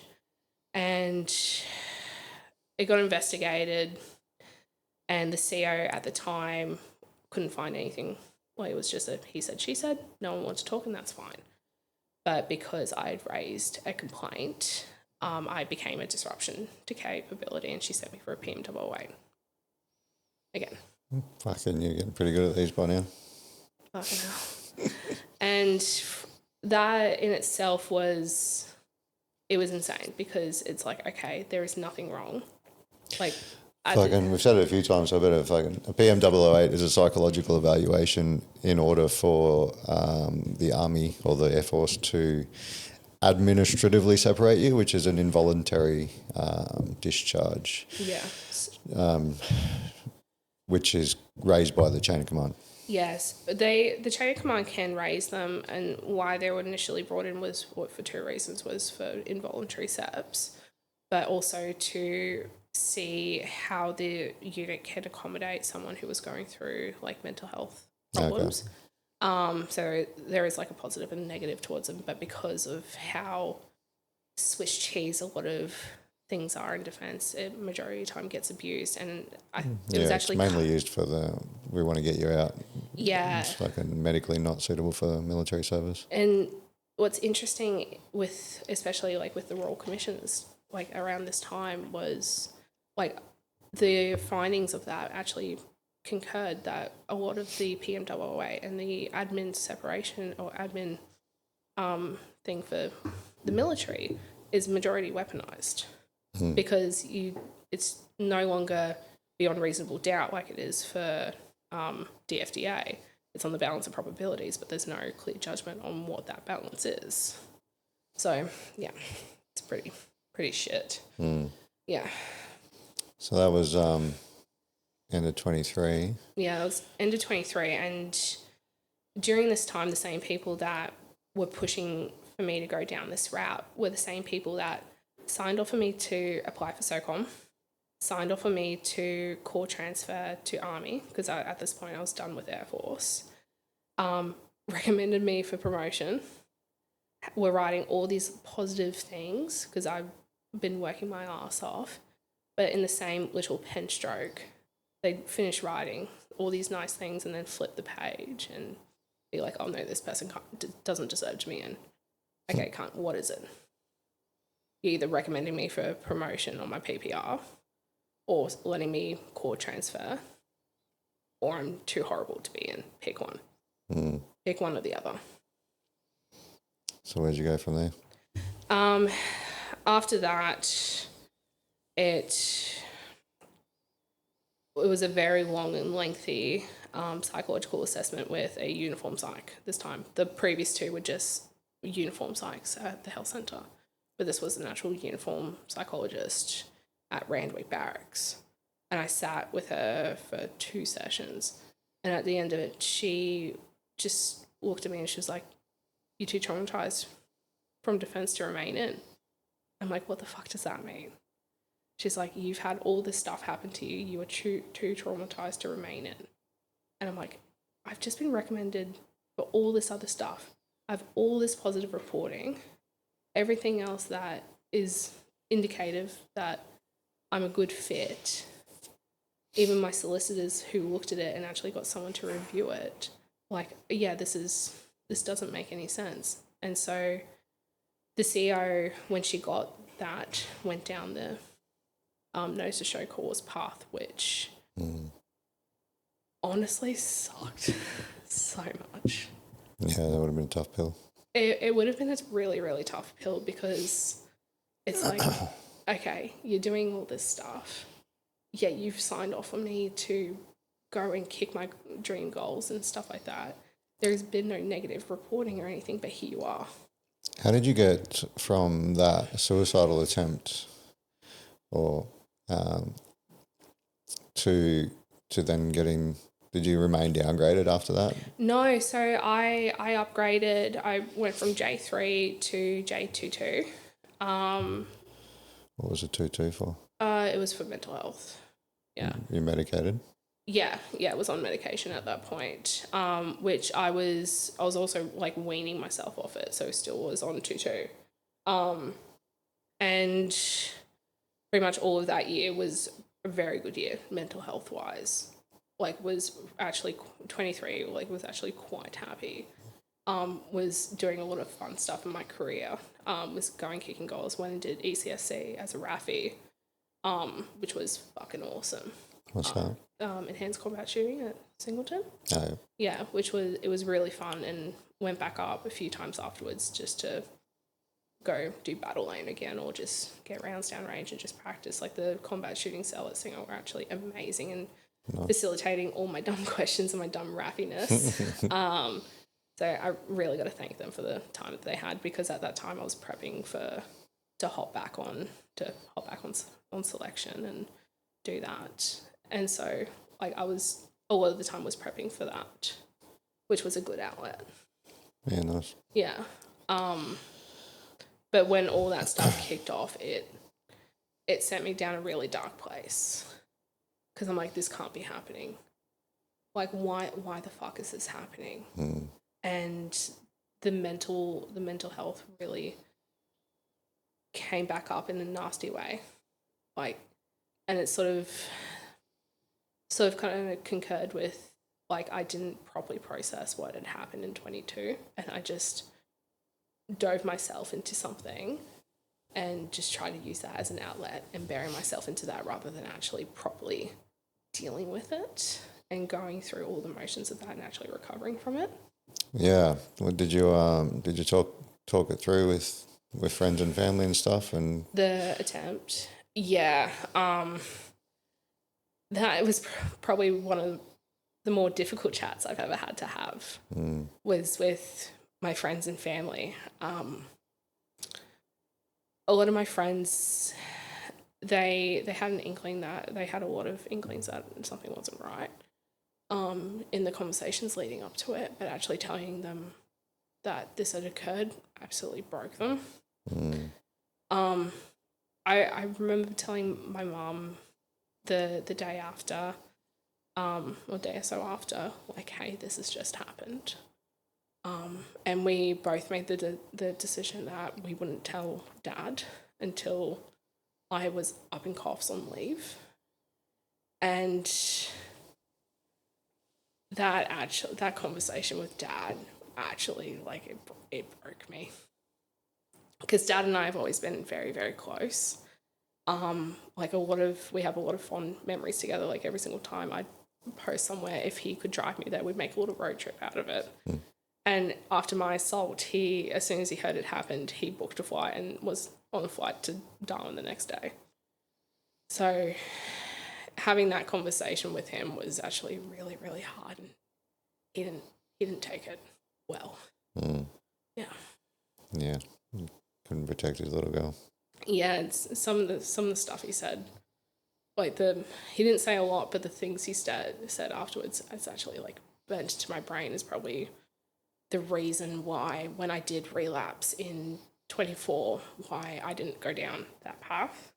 Oh yeah. Yeah, which is like really, really hard. Yeah. So when you relapsed, you were going through the same emotional sort of feelings and stuff that led you the first time? Pretty much. It was a lot of confusion and sort of like, why the fuck is this happening? Like, nothing made sense of it. At that time, I still had my solicitors and was still pushing things to them. No one could understand it. All the support networks I had at JLU and in Williamtown and Tyndall and everywhere else, none of them could make sense. And we're talking warrant officers, we're talking senior officers and everything. They would look at everything objectively and be like, this doesn't make sense. How did it go from this to this?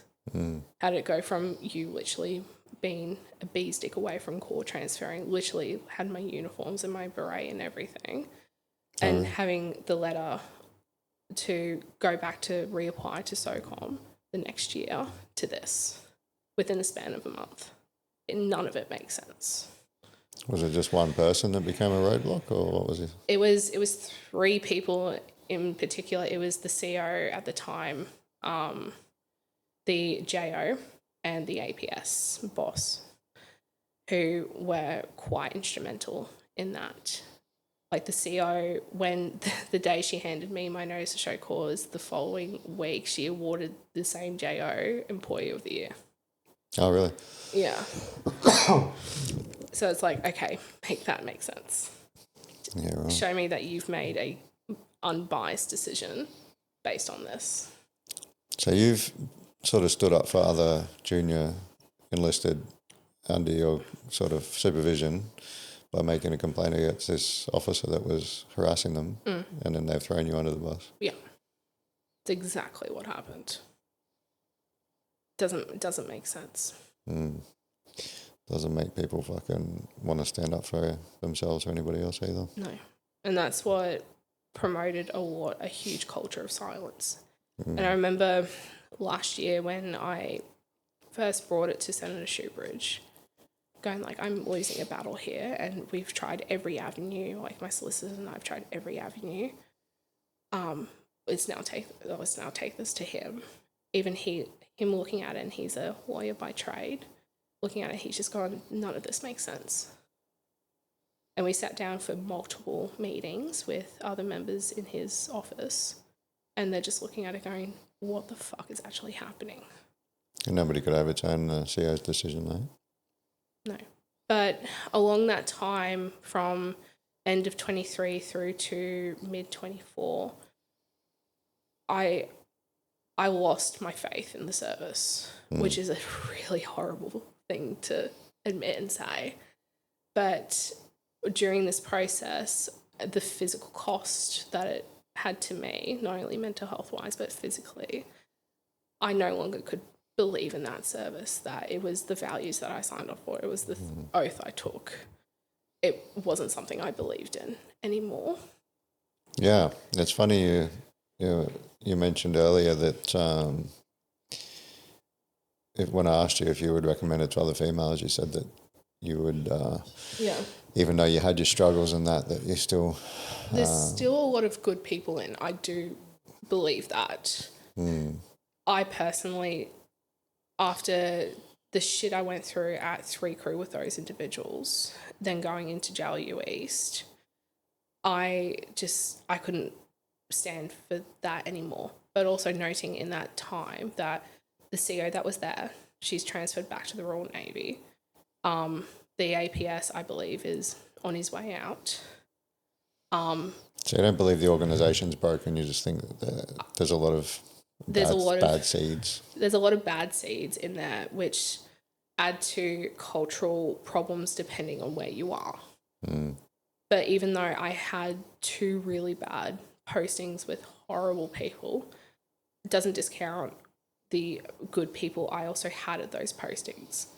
Like the fun I had on TS21, the good people and good cunts I worked for and worked with at JLU East, who I still love very fondly. And if I could go back and work with them, I would in a heartbeat. Yeah. And especially all the other good memories that have occurred in the 7.5 years, even including like everything that happened, I would still recommend it because it is high. The highs are huge highs, but the lows are devastating lows.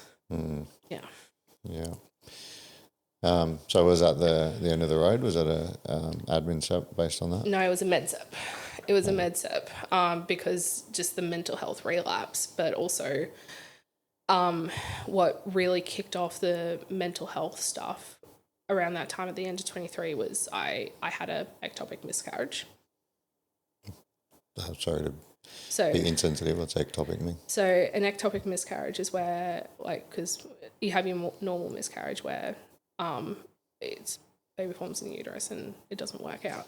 An ectopic is where bub is or bean is in the fallopian tubes or sometimes outside the uterine cavity, and it causes a really nasty and painful miscarriage and it can be lethal. So I had that going on at the end of 23 at the same time of all the stuff kicking off. So I was like, I'm done. That's why you're saying you're physically struggling as well. I was physically really, really struggling with it and with the recovery of that.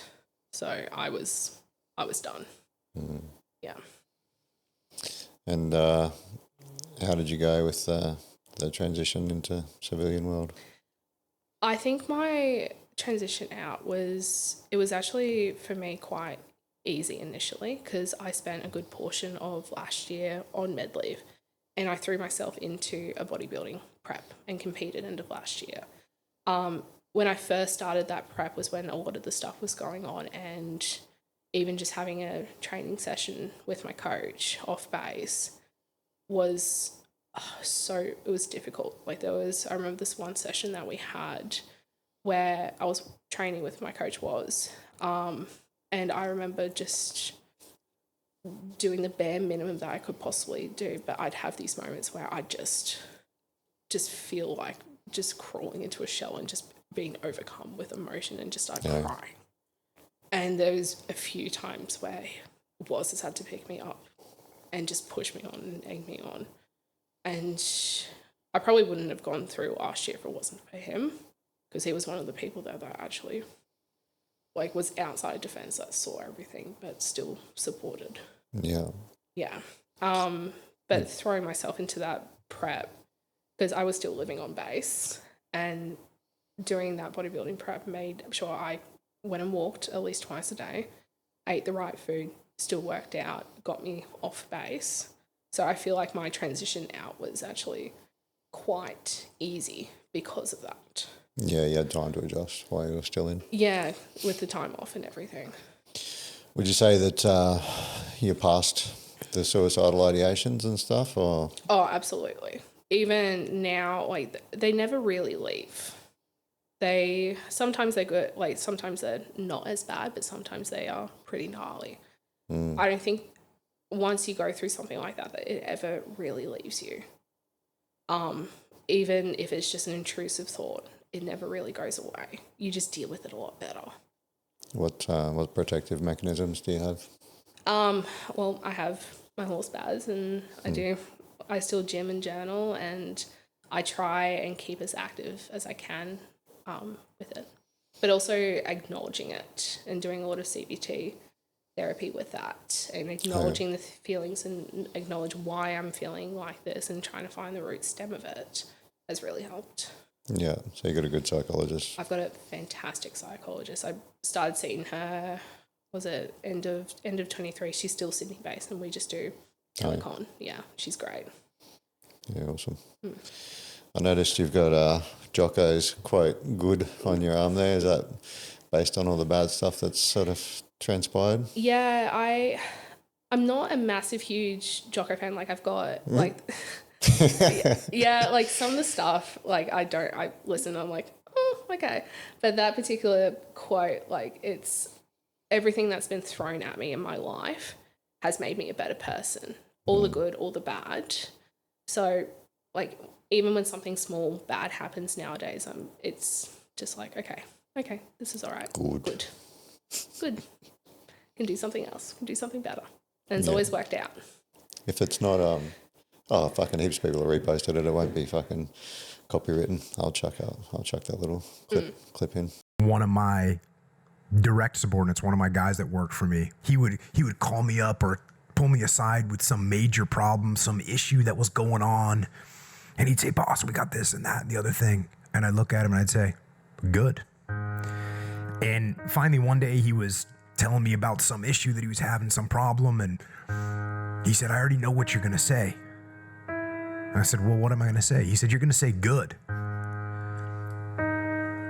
He said, that's what you always say. When something is wrong and going bad, you always just look at me and say good. And I said, well, yeah, when things are going bad, there's going to be some good that's going to come from it. Didn't get the new high-speed gear we wanted? Good. Didn't get promoted? Good. More time to get better. Oh, mission got canceled? Good. We can focus on another one. Didn't get funded. Didn't get the job you wanted. Got injured. Sprained my ankle. Got tapped out? Good. Got beat? Good. You learned. Unexpected problems? Good. We have the opportunity to figure out a solution. That's it. When things are going bad, don't get all bummed out, don't get startled, don't get frustrated.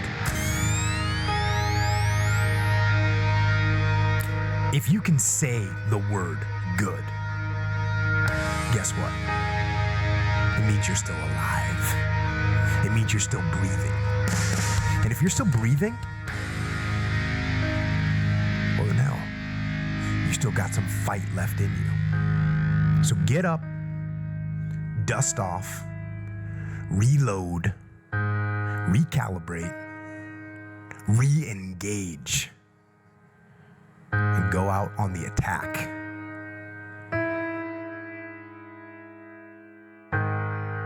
Yeah, it's a great inspirational quote, and it's definitely changed my mindset a lot. I first heard about that quote, was it like 2019, 2020? Yeah, and it's changed my mindset with a lot of things that have happened. Yeah, it's taken me a little, sometimes a long while to process, like, oh, that happened. Okay, good. Yeah. But, yeah, that's it. Didn't get the job. Good. Yeah. Fucking onto something better. Didn't get this, didn't get that, didn't get into selection. Good. Yeah. Yeah. This happened or that happened. While it hurts, and it may take weeks, days, months, sometimes even years to accept the fact that that thing happened. Sometimes it's good that it happened because it's put you onto something else and it's made you better. I got one. For every dark night, there's a brighter day. Yeah.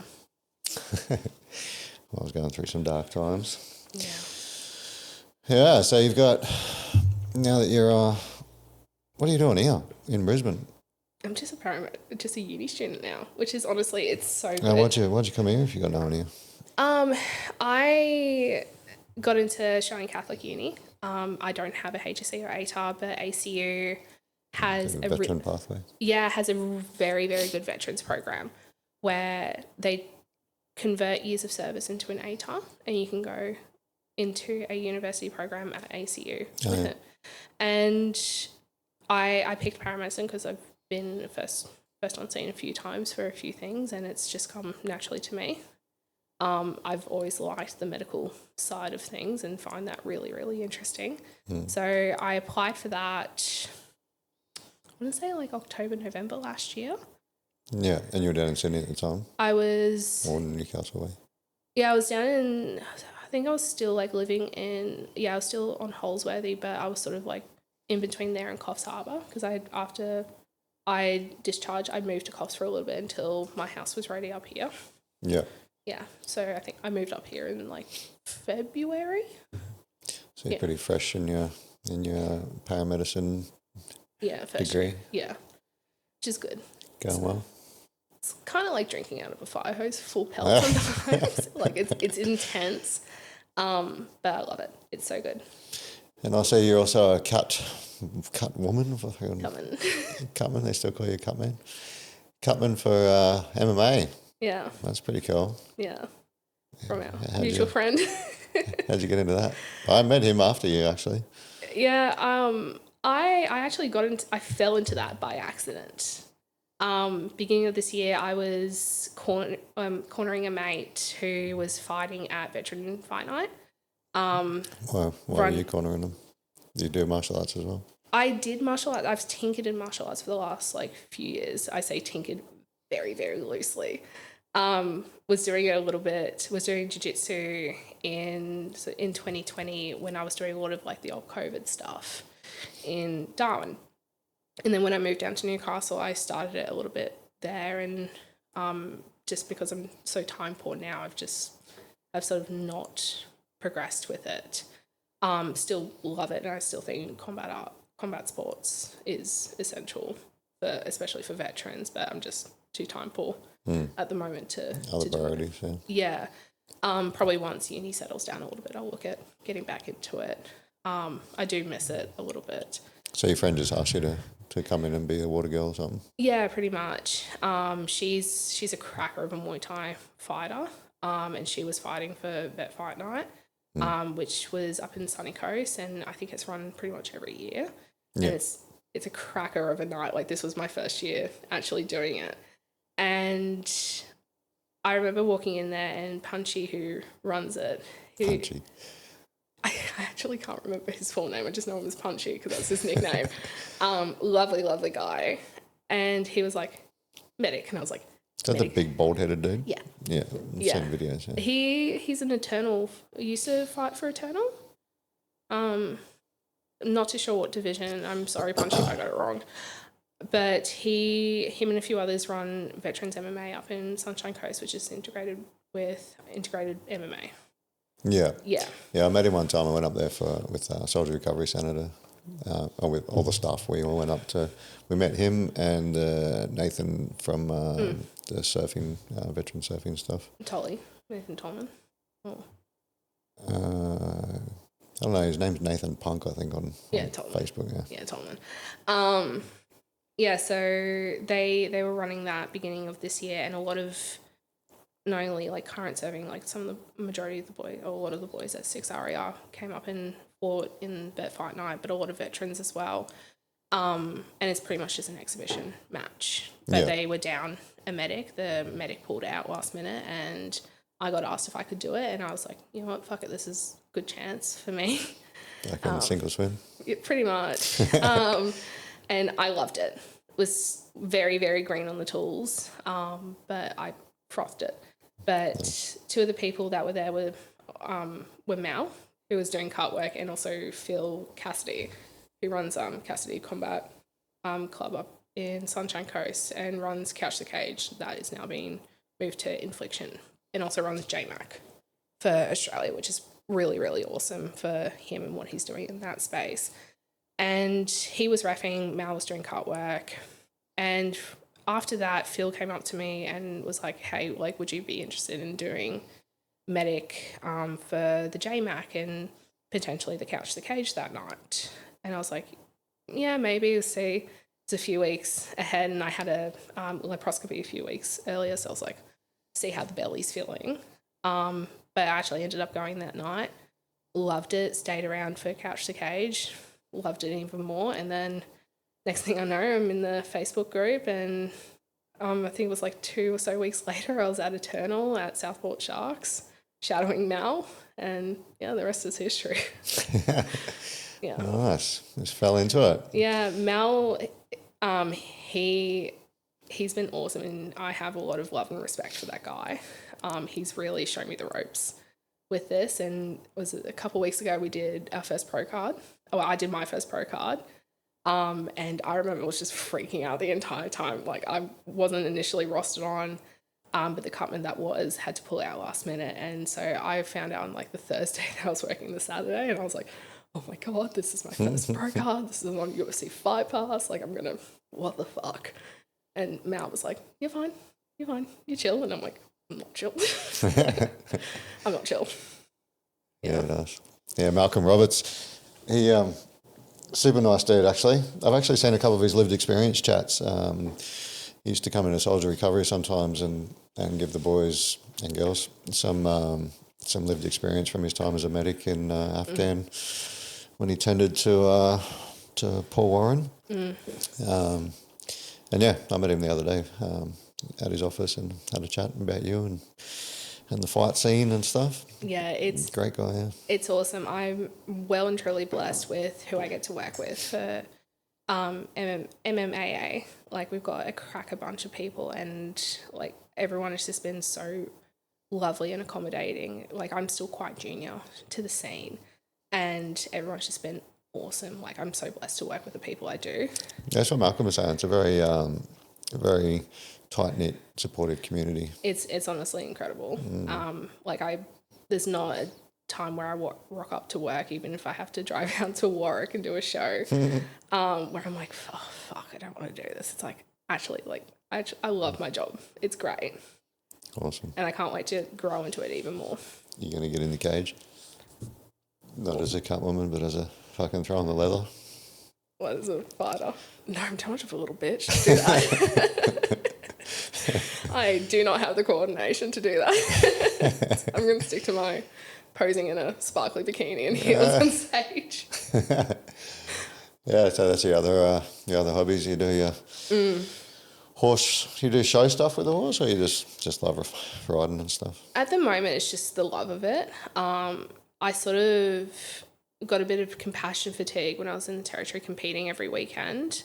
Does that sorry to interrupt. Does that I know equine therapy is like a massive thing for veterans. Do you find your relationship with the horse is like soothing for your mental health and stuff as well? Absolutely. Baz, my horse, he's definitely kept me through some dark days, especially this year. Like, I first bought him end of last year, and he's definitely kept me sane. And even something as even just chilling with him in the paddock or just going for just a little ride has just been so soothing. We probably will go back into the competitive space next year. What is it about horses that is so good for people? Horses are naturally a flight animal. A what animal? A flight animal. So they, as soon as something happens, they are usually like first to leave the scene. And so like horses, they are so dependent on their surroundings, on how they're feeling. So if you're nervous or angry or anything around a horse, that's just going to transfer onto them. Yeah. So it makes you sort of subconsciously be calm and be relaxed, especially when you're riding. If you're sitting up there on the horse's back, fucking tense as, the horse can feel that, because the horse can feel realistically a fly on them. Imagine how they're feeling when you're anxious as fuck sitting on them. Yeah. So it subconsciously makes you relax. Yeah. It's pretty good, and especially doing like riding, it's a lot of moving parts in your brain at the same time. Like, it's a lot of mental, it's hugely physical, but it's also overcoming fear and anxiety because they're big fucking animals. Like, Baz is fucking big beast. Baz is 16 hands, and he easily weighs about 600 kilos. The fuck is 16 hands? It's a measurement for how high. So whose fucking hand? My hand or your hand? General hand. Midget hands. So he's like, what, 160, like his back is 160 centimeters tall. Yeah. Yeah. So honestly can't remember the measurement for what hands is in centimetres. He's a tall motherfucker. He's a big tall motherfucker. They've got their own measurement fucking metric for fucking horses. There's me on the side just going, he's yay high. But horses, like, in general, they're fucking scary. Yeah, and, yeah, they are for sure. And, like, if you come off them, you can get very seriously hurt. And I actually almost, I got very badly hurt May this year coming off Baz. If I didn't have my helmet, I would have been in a very worse shape than what I came out of. Yeah. It's like it's the unpredictable, like, they're a big fucking gigantic monster of a thing. So, like, you're nervous because you're like, well, you know, he's got a brain and a personality. If he doesn't like me, he could fucking crush me right now, kick me or fucking headbutt me or whatever he wants to do. Yeah, and the interesting thing with horses is that it's different for each animal. So, like, I bought another horse this year and our personalities didn't match and we were the worst thing for each other. Same as a relationship with people. Like, sometimes you just get two people that might work together on paper together, but you put them in the same room and it's like, well, that fucking didn't work. So it really depends on your... Like, what did you do? Make fucking dog food out of him? No, too pretty for that. No, he went back to his previous owner. It didn't work out and there was other circumstances with that. So he's gone back and he's living his best life. But yeah, like, Baz and I just click. And it's the same as having relationships with people. Yeah.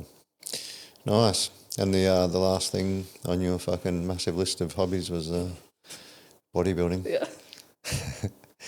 How do you go with that? With fucking... I know I was talking to someone the other day, Jesse, because he does powerlifting and jiu-jitsu. Yeah.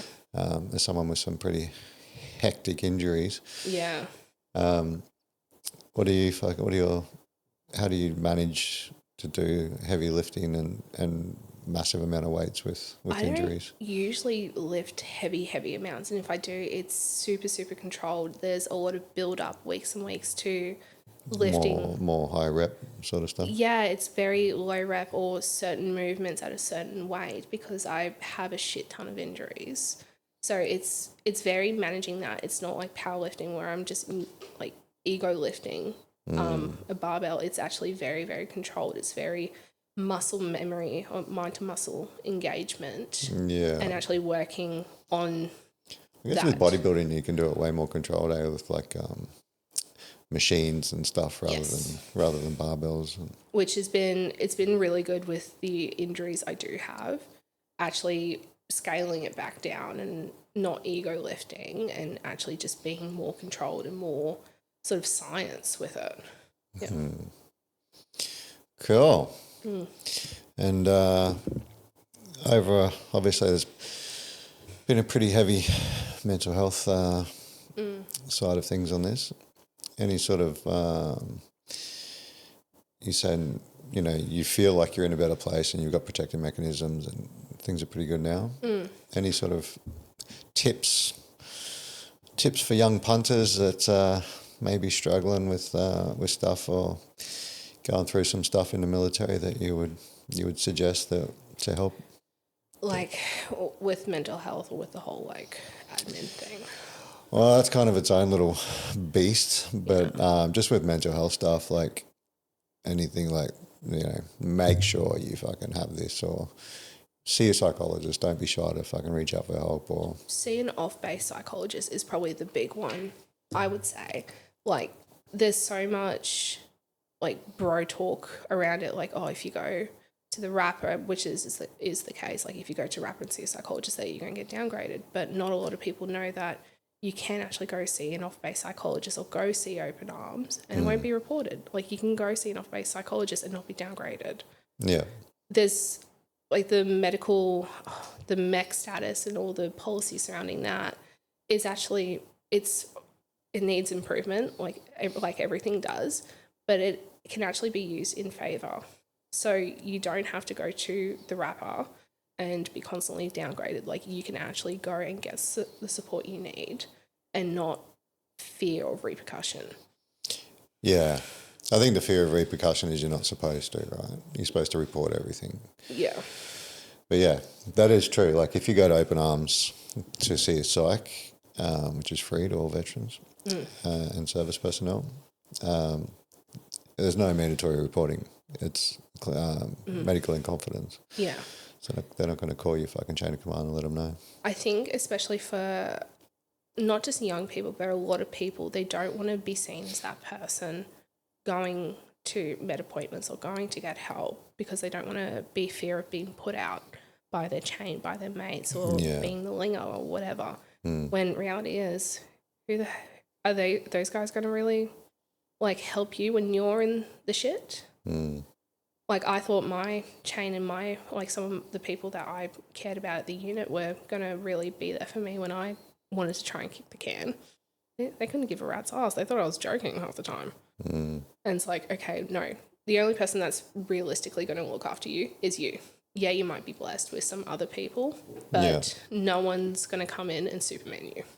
You got to look after yourself. That's one of the biggest lessons in life, I reckon, is that you got to look after number one.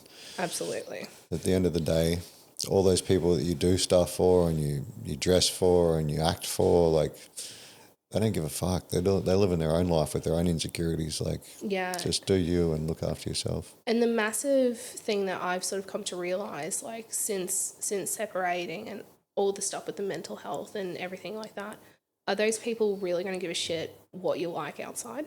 Are those people, when you're struggling on the outside because you didn't get the help when you were in, are those people really going to care how you're doing 6, 12 months after you leave? No. No. Because majority of the time they're just going to mail you. Think about you again. Yeah, the majority of the time they're just going to mail you your fucking discharge certificate and be like, sayonara. Yeah. So you got to look after you. Yeah. And fuck what anyone else says. What about the physical and mental stuff, hobbies and that? If you don't like horses, what else can you do? What else do you recommend? Find your passion and your love. Like everyone is so different. Like regardless if it's gaming or freaking whatever, just find your passion and like envelop yourself into it. Yeah, build a community. Exactly. I think we, like, as much as having a veteran community and having mates, especially while you're in, is so fundamental and it's so important, you get too much into it. Like, and it becomes your entire bloody personality. So when you do leave or you do want hobbies or friends on the outside that are not so engrossed with the whole military thing, because we do think, act, looked a certain way, regardless of service. And like, yeah, my mind just went to that thing the other day. I'm like, oh shit, I'm reading my words here.